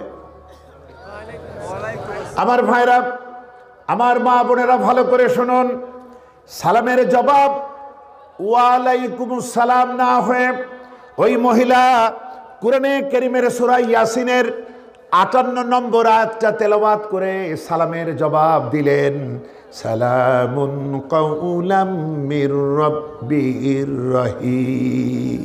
তোমার উপর পরওয়ারদিগারের পক্ষ থেকে শান্তি বর্ষিত হোক। কার সাথে কথা বলছে? সুবহানাল্লাহ। আব্দুল্লাহ বিন মুবারক, হাজারো হাজারো আলেমদের উস্তাদ। সে থমকে গেল যে এইরকম জবাব তো কোনোদিন শুনি নাই। তিনি তখন বলছেন, আম্মা, হজ শেষ হয়ে গেল, লোকেরা বাড়ি চলে যেতেছে, আপনি এখানে কেন একাকী শুয়ে আছেন? এ প্রশ্নের জবাবে ওই মহিলা তখন কোরআনে কারীমের ৭ নম্বর সূরা, সূরাতুল আরাফ এর ১৮৬ নম্বর আয়াতখানা পড়ে তার এই শুয়ে থাকার কারণটাও সে ঘোষণা দিল, মাইয়ুদলিলিল্লাহু ফালা হাদিয়া লা। আল্লাহ যদি কাউকে গোমরাহ করেন, পথভ্রষ্ট করেন, পথ হারা করেন, তবে তুমি তার জন্য কোনো পথ পাইতে পারো না। মহিলা বলতে চাইল, আমি আসলে পথ হারিয়ে ফেলেছি, আমাকে কে এখন আর পথ দেখাবে? হযরত আব্দুল্লাহ বলে, আম্মা, কতদিন পর্যন্ত আপনি এইভাবে পথহার অবস্থায় পড়ে আছেন? ওই মহিলা প্রশ্নের জবাবে কোরআনে কারীমে সূরা মারইয়ামের ১০ নম্বর আয়াতাংশ তেলাওয়াত করে দিনের কথাও বলল, সালাসালা ইয়ালিন সাউইয়া। ৩ দিন ৩ রাত চলে গেছে, আমি পথহারা অবস্থায় পড়ে আছি। হযরত আব্দুল্লাহ বলছেন, আম্মা, এতদিন হয়ে গেল, আপনি খাওয়া দাওয়া কোথায় পান? কি খান? ক্ষুধা যে লাগে, কি খান? ওই মহিলা কোরআনে কারীমে সূরাতুশ শুআরা এই সূরাটির ৭৯ নম্বর আয়াতে কারিমা তেলাওয়াত করে খাবার দাবারের কথাও বলল, ওয়াল্লাযী হুয়া ইউতঈমুনি ওয়া ইয়াসকিন। তিনি আল্লাহ যিনি আমার পানাহারের ব্যবস্থা করেন। সুবহানাল্লাহ। কি ভরসা, কি ঈমান, কি তাকওয়া, কি মুহসিনা বান্দা। হযরত আব্দুল্লাহ বলছেন, আম্মা, কি না কি খেয়েছেন? আমার কাছে খাবার আছে, একটু খান। ওই মহিলা খাবারের পোটলার দিকে তাকিয়ে কোরআনে কারীমের সূরাতুল বাকারার ১৮৭ নম্বর আয়াত থেকে আপত্তি জানালেন, সুম্মা আতিম্মুস সিয়ামা ইলাল লাইল। সন্ধ্যা হওয়া পর্যন্ত তোমরা রোজাকে পূর্ণ করো। অর্থাৎ আমি রোজা রাখছি, সন্ধ্যার আগে আমি কিছু খাবো না। সুবহানাল্লাহ। হযরত আব্দুল্লাহ বলছেন, আম্মা, এটা তো ফরজ রোজা নয়, আর ফরজ রোজাও যদি হইতো তবে সফরের হালতে ফরজ রোজাও তো বাদ দেওয়া যায়। আপনি কি না কি খেয়েছেন, এই খাবারটুকু খান, আপনার এই নফল রোজা আপনি ভঙ্গ করেন। ওই পুণ্যবতী মহিষী মহিলা এ প্রশ্নের জবাবে এবার খুব কঠোর আপত্তি জানালো সূরাতুল বাকারার ১৮৪ নম্বর আয়াত থেকে, ওয়া আন তাসুমু খায়রুল লাকুম ইন কুনতুম তা'লামুন। এরপরও যদি রোজা রাখো তাহলে আল্লাহ তো জানবেন এবং তোমাদেরকে পুরস্কৃত করবেন। সুতরাং আমি নফল রোজা করছি, পুরস্কার পাবো, তোমার খাবারের লোভে আমি রোজা ভাঙবো কেন? হযরত আব্দুল্লাহ চিন্তায় পড়ে গেলেন, এত বড় আলিম হয়ে আমি মাতৃভাষায় কথা বলি, আর এই মহিলা কোথাকার কোন মহিলা চিনি না, জানি না, সে প্রতিটি প্রশ্নের জবাব কোরআন থেকে কেমনে বলে দেখি মজাটা। ওরে মাতৃভাষায় কথা বলাই ছাড়বো। হযরত আব্দুল্লাহ প্রশ্ন করলেন, আম্মা, আপনার দেশের বাড়ি কই? আপনি কোত্থেকে এসেছেন? হযরত আব্দুল্লাহ চিন্তা করলেন, মহিলা তো কোনো গ্রামের লোকেশন এই কোরআনে পাবে না। ওই মহিলা কোরআনে কারীমে সূরা বানী ইসরাঈল সূরা ইসরা এর প্রথম আয়াতখানা তেলাওয়াত করে বাড়ির লোকেশনটাও বলে দিল, সুবহানাল্লাযী আসরা বিআবদিহি লাইলাম মিনাল মাসজিদিল হারামি ইলাল মাসজিদিল আকসা।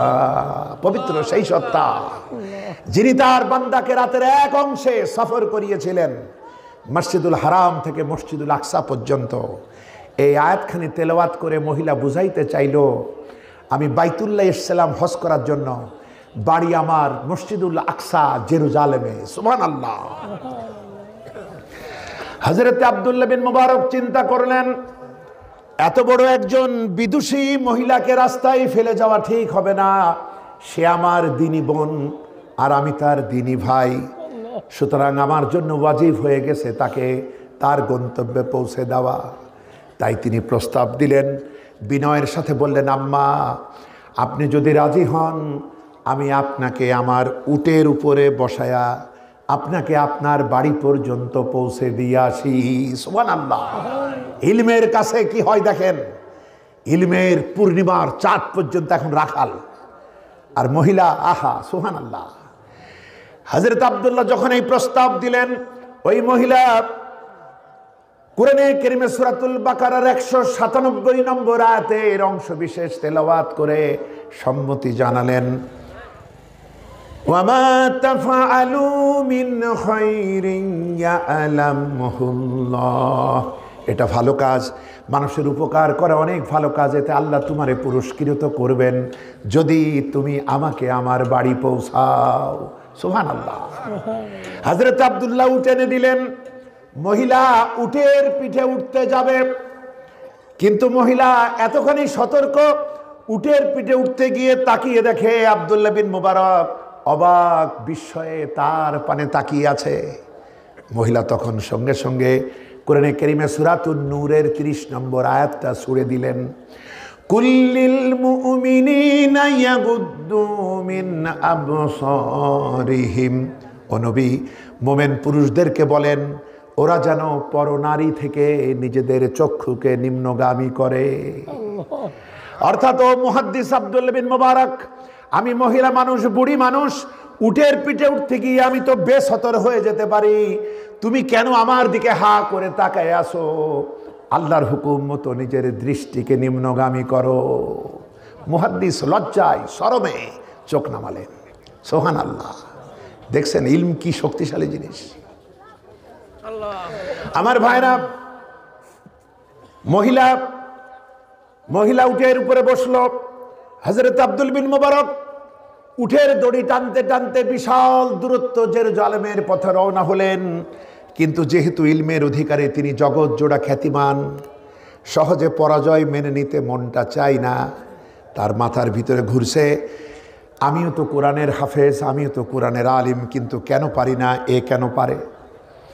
তিনি তখন আবার প্রশ্ন করলেন, আম্মা আপনার কি কোনো সন্তানাদি আছে নাকি?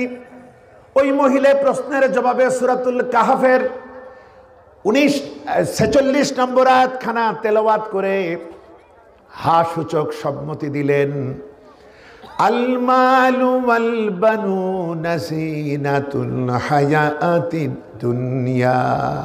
সন্তান এবং ধনসম্পদ এটা দুনিয়ার জীবনের সুখ আর সৌন্দর্য।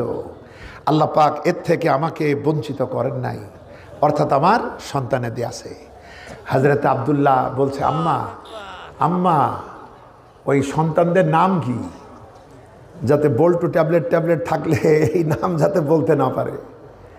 আমার ভাইরা, আমার মা বোনেরা, কান খুলে শুনুন। ওই মহিলা আগে থেকেই সেটা ঠিক করে রাখছে। ওই মহিলা যথাক্রমে কোরআনে কারীমের 3খানা আয়াতে কারিমার অংশ বিশেষ তেলাওয়াত করে তার 3জন সন্তানের নাম ঘোষণা করলো। কোরআনে কারীমে সূরা মারইয়ামের 12 নম্বর আয়াত, সূরা নিসার 124 নম্বর আয়াত আর 164 নম্বর আয়াত। আমি একটু ভুলে যাচ্ছি, সূরাতুন নিসার হয় 124 কিংবা 125, যে কোনো একটা হওয়ার কথা। ওই মহিলা বলল, ইয়া ইয়াহইয়া খুযিল কিতাবা বিকুওয়া ওয়াত্তাখাযাল্লাহু ইব্রাহিমা খলীলা ওয়া কাল্লামাল্লাহু মূসা তাকলিমা। যথাক্রমে তিনখানি আয়াতের অংশবিশেষ তেলাওয়াত করে মহিলা বলতে চাইল, ইয়াহইয়া, ইব্রাহিম, মূসা, এই তিনটা আমার ছেলেদের নাম। সুবহানাল্লাহ। হযরত আব্দুল্লাহ বিন মুবারক এবার সর্বশেষ প্রশ্ন করলেন, আম্মা, আপনাকে আমি যে প্রশ্নই করি সে প্রশ্নের জবাবে মাতৃভাষায় না বলে আপনি কোরআন থেকে কেন বলেন, এরই বা কারণ কি? এ প্রশ্নের জবাবে মহিলা, সেই বিদুষী মহিয়সী মহিলা, কোরআনে কারীমের সূরা কফ 50 নম্বর সূরা আয়াতে কারিমা 18, ওই মহিলা তেলাওয়াত করে প্রশ্নের জবাব দিয়ে ফেললেন, মা ইয়ালফিজু মিন কওলিন ইল্লা লাদাইহি রাকিবুন আতীদ। মানুষ যে কথাই বলুক আমার ফেরেশতারা তা লিখে নিচ্ছে।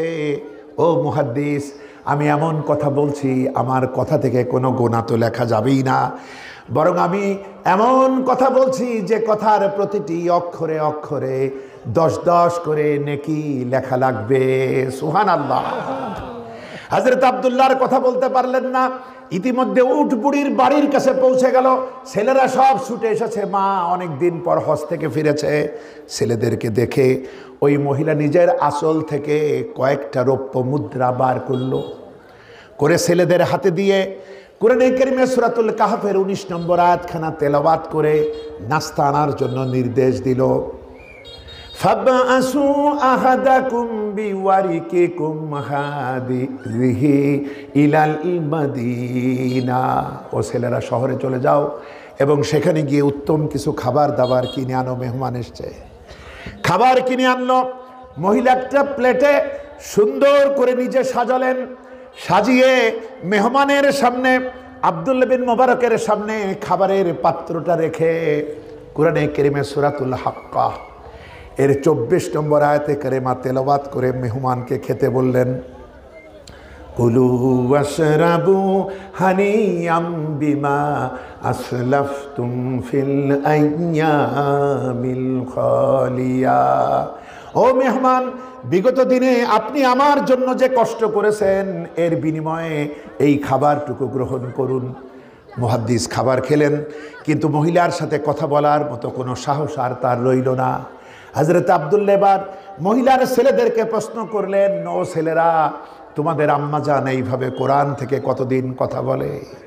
ছেলেরা বলছে, মুহাদ্দিস, আমাদের আম্মা জান 1 বছর না 2 বছর না, বিগত 40 বছরের ভিতরে আমাদের আম্মা জানের মুখ থেকে কোরআন ছাড়া একটা কথাও আমরা শুনি নাই। আল্লাহু আকবার। এই শিক্ষা ব্যবস্থা যদি এই কোরআনটা হতো, কারণ তারা যে লেখাপড়া করেছিলেন খোলাফায়ে রাশেদার প্রবর্তিত শিক্ষা ব্যবস্থায়, যেটা রাসূলের রিকমেন্ডেশন ছিল, আজকে আমাদের কোন কে কি কয় সেই শিক্ষা ব্যবস্থা। বন্ধুগণ, আমাদের সংস্কার করতে হলে প্রথম হাত দিতে হবে শিক্ষা ব্যবস্থার উপরে, ঠিক কিনা বলেন? বন্ধুগণ, মধ্যপ্রাচ্যের একটা ছোটদের ক্লাসের একটা গল্প শোনাবো। তারা কি শেখায়, তারা কি শেখায় আর আমরা কি শেখাই। বন্ধুগণ, এগুলো মাথায় নিতে হবে। আমাদেরকে অঙ্ক আমরা শিখলাম, কিন্তু শিখলাম সুদের অঙ্ক, অথচ অঙ্কটা যাকাতের অঙ্ক তো হতে পারতো। 100 টাকায় 1 বছরে 50 টাকা সুদ হইলে 1 লক্ষ টাকার 1 বছরের সুদ কত? ওই দিনই বুঝলাম সুদ যত খাবে তত লাভ, নাউজুবিল্লাহ। কিন্তু অঙ্কটা যদি এমন হতো 100 টাকায় 1 বছরে 2.5 টাকা জাকাত হলে 1 লক্ষ টাকার 1 বছরের জাকাত কত, তাহলে ছেলেমেয়েরা আমার ছোটবেলায় জাকাতও শিখতো, অঙ্কও শিখতো। মধ্যপ্রাচ্যের এক দেশের একটা বই, বাচ্চারা কার্টুন দেখতে পছন্দ করে।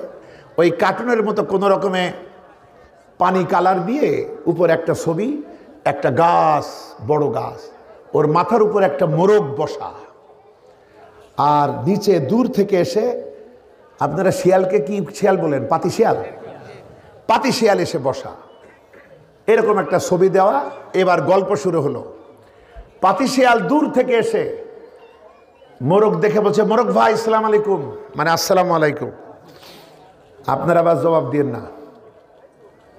সালামের জবাব দিলেন নাকি? মোরগ বলছে ওয়ালাইকুম আসসালাম। পাতিশিয়াল বলছে মোরগ ভাই কেমন আছো? বলছে আলহামদুলিল্লাহ ভালো আছি। তুমি কেমন আছো? বলছে আমিও আলহামদুলিল্লাহ ভালো আছি। এবার পাতিশিয়াল বলছে মোরগ ভাই, দুইজনের সঙ্গে দেখা হলে সালাম দেওয়া সুন্নাত, আবার মুসাফা করাও সুন্নাত। অনেক দিন পর দেখা হলে কোলাকুলি করাও সুন্নাত। তুমি এত দূরে আসো, এভাবে তো রসুলের সুন্নত আদায় হবে না। রাসূলের সুন্নত পালন করা বিশাল সওয়াব। তুমি একটু নেমে আসো না, দুজনে একটু মুসাফা করি, একটু কোলাকুলি করি, কেমন হবে বলো তো? মোরগ বলছে হবে তো ভালোই, কিন্তু আজকে আমি বড্ড ক্লান্ত, আজকে সালামি থাক। পাতিশিয়াল দেখলো কাজ হয় না, এবার একটু চিন্তা ভাবনা করে বলল মোরগ ভাই, তোমার যা সুন্দর আজান, তুমি যদি একটু আজান দিতে তাহলে প্রাণটা জোড়াতাম, কতদিন আজান শুনি না। মোরগ বলছে শিয়াল ভাই, আজান দিতে হলে নামাজের ওয়াক্ত হওয়া লাগে, এখন কেবল 10:30, এখন কেমনে আজান দেব? লোকেরা তো ইফতার করে ফেলবে তাহলে। তে শিয়াল দেখলো মুশকিল, আচ্ছা ঠিক আছে, আল্লাহ তো বলেছে সবরকারীকে আল্লাহ ভালোবাসে, তা নামাজের ওয়াক্ত পর্যন্ত আমি সবর অবলম্বন করছি। নামাজের ওয়াক্ত হলো, এবার আর মোরগ কি করবে? আজান দিতেই হলো। মোরগ আজান দিল, শিয়াল প্রশংসা করলো। এরপরে পাতিশিয়াল বলছে মোরগ ভাই, আজান দিলেই তো হবে না, নামাজ পড়তে হবে, আর জামাতে নামাজ 27 গুণ সওয়াব। তুমি যেভাবে উপরে আসো, এটা তো জামাতে নামাজ হবে না, তুমি নেমে আসো, আমরা দুই ভাই একসাথে জামাতে নামাজ পড়ি, কেমন হবে কও? মোরগ বলছে শিয়াল ভাই, হবে তো ভালোই, কিন্তু জামাত হতে হলে 3 জন লাগে, তা আমরা তো 2 জন, দাঁড়াও দেখি আর কারো পাই কিনা। উপর থেকে চারিদিকে তাকায় বলছে শিয়াল ভাই খবর ভালো আলহামদুলিল্লাহ। বলছে কি? বলছে আমি দেখছি দূর থেকে আমার কুকুর ভাই সাহেব আসছেন, উনি নামাজের ইমামতি করবেন, আমরা পিছনে ইক্তেদা করব, কেমন হবে কও? পাতিশিয়াল কয় ভাই হবে তো ভালোই, কিন্তু আমি তো আবার তায়াম্মুম করে এসেছিলাম, আমি অজুর পানির সন্ধান পাইছি, অজু করতে গেলাম বলে ওই দৌড়। বন্ধুগণ, এটাও একটা গল্প, কিন্তু আপনি দেখেন এর ভিতরে ছোটবেলায় কতগুলি কথা শেখানো হলো গল্পের ছলে। দুজনের দেখা হলে সালাম দিতে হয়, মুসাফা করা সুন্নাত, কুলাকুলি করা সুন্নাত, আজান দিতে হয় আজানের ওয়াক্ত হলে, জামাত হতে হলে 3 জন লাগে, প্রয়োজনে সবর করতে হয়, তারপরে যদি তায়াম্মুম করে আসা হয়, পানির সন্ধান পেলে তায়াম্মুম থাকে না, ওযু করতে হয়। বলেন সুবহানাল্লাহ। ইচ্ছা করলে ভালো করা যায় না? বন্ধুগণ, আমার নবীর জীবন সংস্কারের জীবন, আর নবীর হাতিয়ার হলো এই কোরআন। সংস্কারের জন্য আমরা বলি আলহামদুলিল্লাহ। নবীজি পড়তে পারেন না, লিখতে পারেন না, হেরা গুহায় ধ্যানমগ্ন, গভীর রাত, লাইলাতুল কদরের রাত, হঠাৎ আলো জ্বলে উঠল, এক অচেনা এক ব্যক্তিত্ব সামনে দাঁড়িয়ে বলছে ইকরা, পড়ো তোমার রবের নামে। তিনি চমকে উঠে বলছেন পড়তে পারি না। চিন্তা করেছেন এই কোরআন কাকে বাছাই করা হয়েছে? সারা পৃথিবীতে একজন নিরক্ষর মানুষকে। আপনি কেন মনে করবেন যে এটা একটা কঠিন জিনিস? তবু আমাদের সমাজে কিছু লোক আছে যারা বলে ভাই এটা আমরা বুঝবো না, এটা বোঝানোর কাজ হলো আলেমদের, তাই আইসো আমরা মুরব্বীরা কি বলে তাই শুনি, এইটা কঠিন জিনিস মুরব্বীদের কথা শুনি, এরকম আছে না? সারা জীবন এরা বললো জিহাদ টিহাদ আমরা মানি না, রাজনীতি ফাজনীতি করি না, অথচ ব্যক্তি স্বার্থে তারা যুদ্ধ বাধায় না, যুদ্ধ ঢাকায় ব্যক্তির সাথে, তখন জিহাদ বোঝে কোথায় আল্লাহ জানে, অথচ ইসলামের জন্য বোঝে না। তারা বলে আইসো মুরব্বীরা কি বলেছে শুনি। বন্ধুগণ, তওবা করুন, এই কথা আর বলবেন না, কারণ কোরআনে কারীম একটা সূরা, যে সূরাটির নাম হলো সূরাতুল কামার, চাঁদের নামে সূরা। এখানে 4খানা আয়াত আছে একই, 17, 22, 32, 40। ওয়ালাকাদ ইয়াসসারনাল কুরআনা লিযিকির ফাহাল মিন মুদ্দাকির। এই কোরআন থেকে উপদেশ নেওয়া আমি সহজ করেছি, আসো নাকি কেউ উপদেশ নেবার মতো? তাহলে আল্লাহ বলছেন সহজ, আর আমি আপনি যদি বলি এটা আলেমদের কাজ আমরা বুঝবো না, তাহলে বুঝতে হবে আমরা শয়তানের বড় রকমের ধোকার ভিতরে পড়ে গেছি। বন্ধুগণ, সুতরাং আমি এটাই অনুরোধ করব, শিক্ষা ব্যবস্থার সংস্কার জরুরি, এবং এরপরে আমাদের কার্যকলাপ, আমাদের তাকওয়াবান হতে হবে। পাশে বিশাল একটা দেশ আছে, ও আমাদের ভয় দেখায়, কিন্তু আমরা কি ভয় পাইছি? বন্ধুগণ, আমার যদি তাকওয়া থাকে, আগামী তো ওরা আমারে ভয় পাবে। শুধু তাকওয়ামূলক শিক্ষা ব্যবস্থা হতে হবে, যার মাধ্যমে আমার এই প্রজন্ম ছোটবেলা থেকে আখিরাতকে চিনবে, তাওহীদকে চিনবে, রিসালাতকে চিনবে, পরকালের জিন্দেগিকে চিনবে, এবং এই জীবন সব না, অন্যের হক আমি নষ্ট করতে পারি না, এই সীমানা বুঝবে যে আমার হক কোনটে, অন্যের হক কোনটে। এটা যদি বুঝে আমরা কাজ করি, তাহলে এই বাংলাদেশটা হয়ে যাবে জান্নাতের টুকরা। আমরা বলি আলহামদুলিল্লাহ। আল্লাহ পাক যেন আমাদের এই সহি বুঝ দান করেন, আমরা বলি আমিন। এখন আপনাদের নিয়ে আমি দোয়া করব, এজন্য সবাই, শুধু ছোট না, ছোট বড় বুড়া সবাই বলবেন রব্বি জিদনি ইলমা, আর বেশি বেশি করে জ্ঞান অর্জন করবেন। এবং মসজিদের খতিবদেরকে বলুন, ইমামদেরকে বলুন, প্রথম কাজ যেটা হবে, আমাদের জনসাধারণের যে সূরাগুলি মুখস্থ, 10টা 12টা ছোট ছোট সূরা সবার মুখস্থ না, যেন জুমার দিন সহজ করে বুঝায় দেয়। জুমার দিন উনি যে আধা ঘন্টা বক্তব্য দেন, আধা ঘন্টায় সূরা ফাতিহা জনগণের মতো করে বোঝানো যায়, সূরা ইখলাস আধা ঘন্টায় জনগণের মতো বোঝানো যায়। কোনো বিজ্ঞ আলেম এই কথা বলবেন না যে আমি তো এইটার উপরে 7 দিন তাফসীর করতে পারি, এ তো আমি কিছু বলতেই পারলাম না, না এই কথা বলবেন না। ডাক মারার দরকার নেই। আপনার ক্লাসটা হলো প্রাইমারি স্কুল, আপনি শিখাবেন ময়াকার র মানে কি, মাই হেড মানে কি।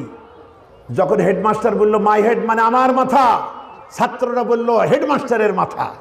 এরম যারা না হয়, যেমন ছাত্র সেই রকম করে আপনি বুঝাবেন, এই রকম করে এদের পরিচিত সূরাগুলো বুঝাই দেবেন। এরপরে নামাজের রুকুতে সিজদায় যা যা তাসবিহ পড়ে এগুলোর অর্থ বুঝাই দেবেন। এরপরে তাশাহুদ, দরুদ শরীফ, দোয়া মাসুর এগুলো বুঝাই দেবেন। এবং সবচেয়ে বড় কথা হলো একদিন জানাজাটা শিখাই দেবেন। জানাজায় যে দোয়াগুলো আছে এগুলো 3 ভাগের 2 ভাগ আপনাদের মুখস্থ, শুধু একটা দোয়া আছে খুবই সহজ, ওইটা হুজুর একদিন একটু বুঝাই দেবে। তাহলে আমরা আমাদের পিতামাতার জানাজা আমরা নিজেরাই করতে পারবো। ভাই বিশ্বাস করেন, আপনি তো আপনার বাপ মরলে আমারে পাবেন না, আমারে দাওয়াত দেবেন, টাকা দেবেন, পয়সা দেবেন, আমি এসে একটু গান গায়ে যাব, কিন্তু এমনি কি পাবেন? কিন্তু যদি একটা সন্তান এমন তৈরি হয় যে মা বাপের লাশ নিয়ে জানাজা করতে পারে, আল্লাহু আকবার, কলিজা ফাটা বেদনার অস্ত্র হয়ে চোখ দিয়ে পড়বে না? এই পর্যন্ত আসতে না আসতে আল্লাহ বুড়া বুড়িকে মাফ করে দিবেন। বলেন সুবহানাল্লাহ। বন্ধুগণ, বিশ্বাস করেন, যাতে আল্লাহর সাথে কথা বলতে পারে এই রকমের সন্তান আমরা তৈরি করি। এই মাদ্রাসার জন্য দোয়া করুন। আমাদের বোনেরা, আমাদের মেয়েরা আছে, আল্লাহ তাদের জানমাল ইজ্জতকে তার কুদরতি পর্দায় রক্ষা করুন।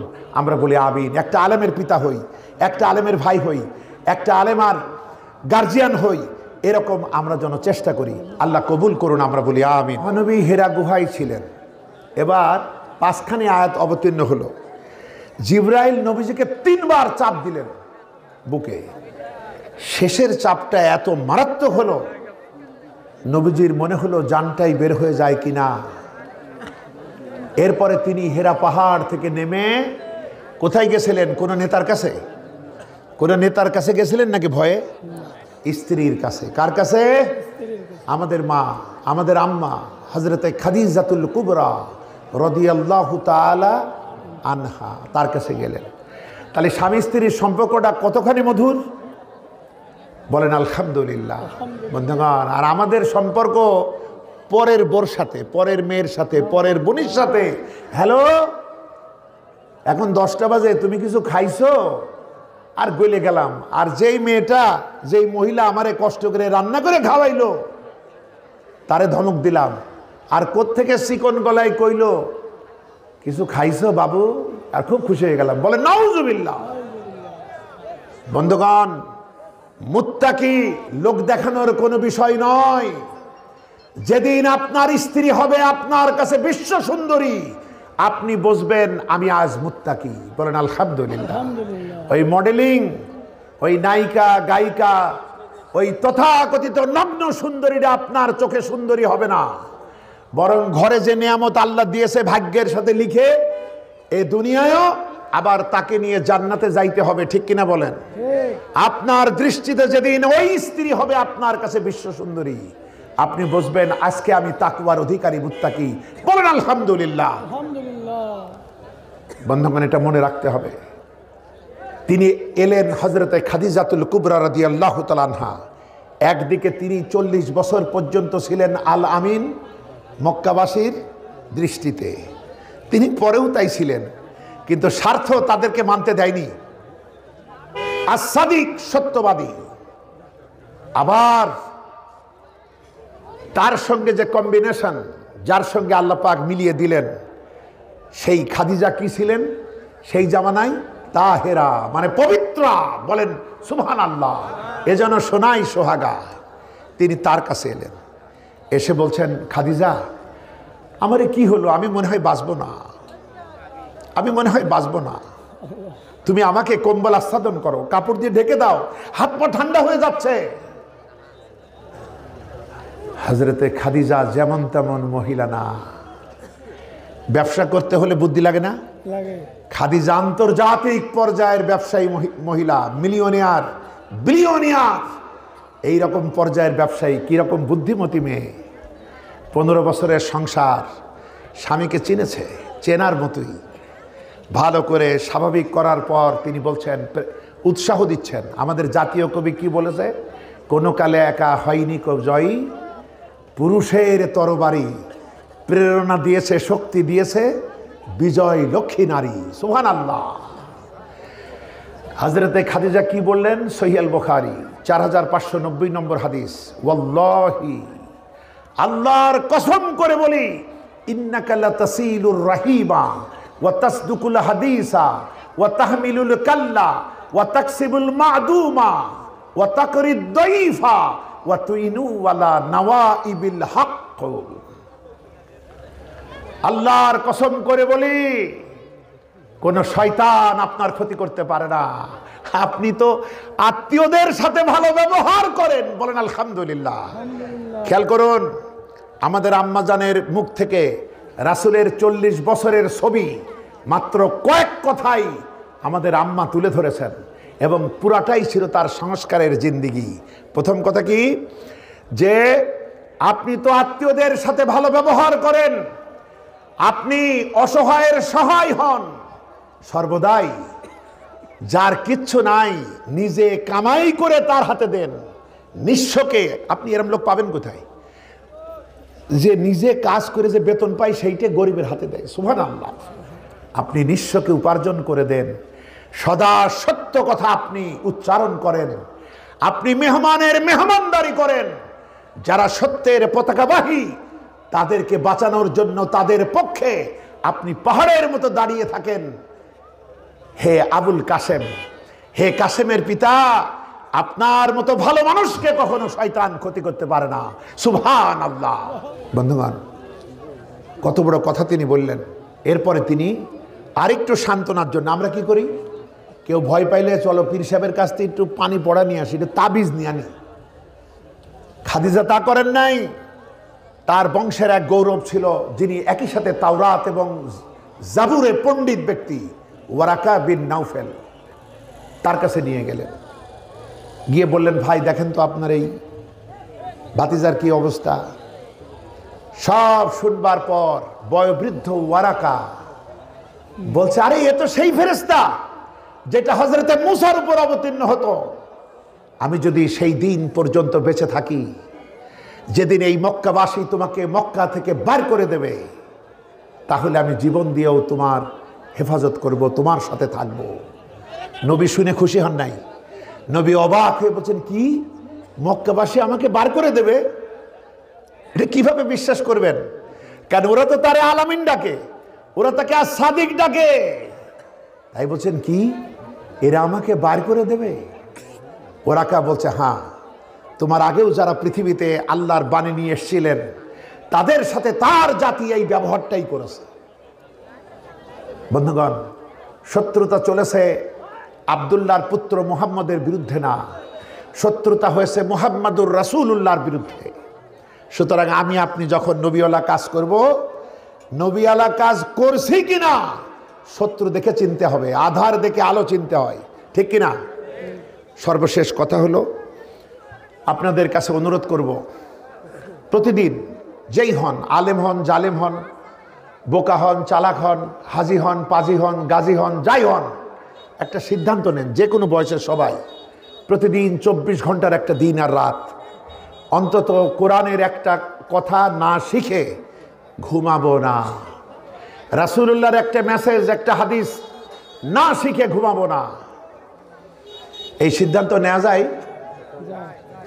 বেশি লোক যাই বললো না কম লোক বললো? কম। এই কথাটা আমি না বলে যদি ওসি সাহেব বলতো, আমি যে তখন বলি আপনি পারবেন না কেন, আপনি বলবেন হুজুর আপনি বুঝবেন না, আমি খুবই বিজি। আমি বুঝি আপনি কেমন বিজি, আপনি বিজি ফর নাথিং।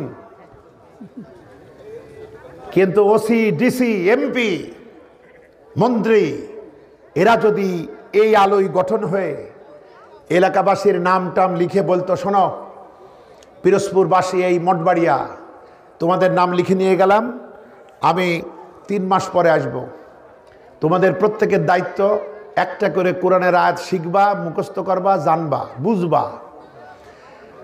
আমি 90 দিন পর এসে তোমাদের ধরবো, যে আমার 90টা কোরআনের আয়াত শোনাইতে পারবা তার 90,000 টাকা পুরস্কার দেয়া হবে। তাহলে পারতেন না আপনি?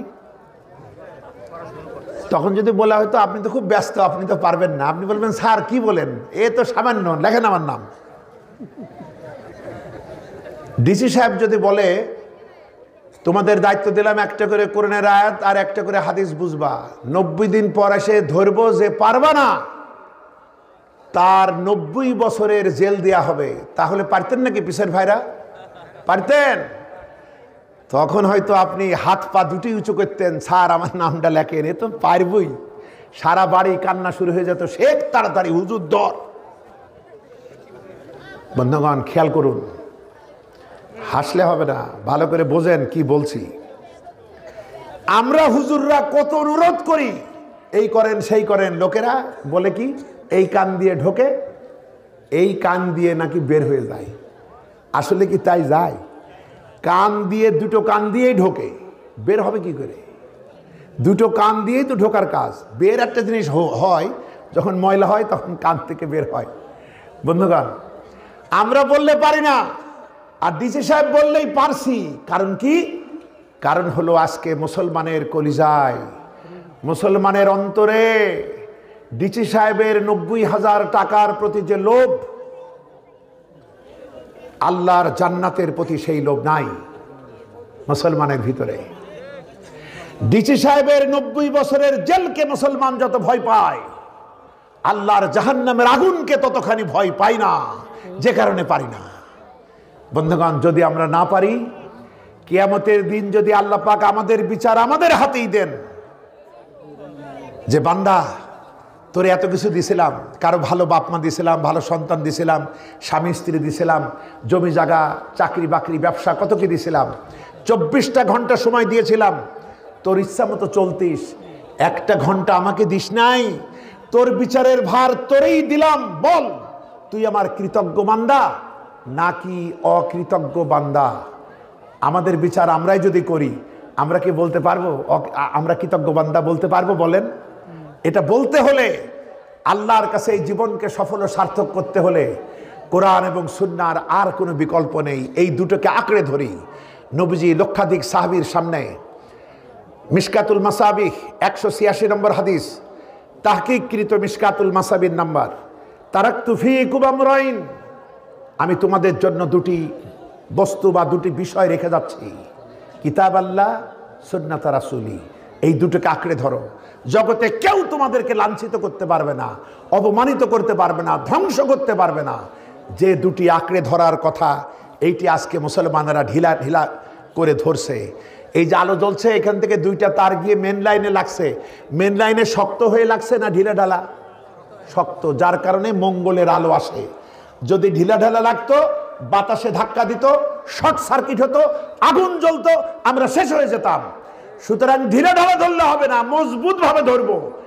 কোরআন এবং সুন্নাহ মহানবীর আদর্শের সাথে যদি এই বন্ধন তৈরি করি, আমার ব্যক্তি, আমার পরিবার, আমার সমাজ, আমার রাষ্ট্র, আমার পৃথিবী জান্নাতের টুকরাই পরিণত হবে।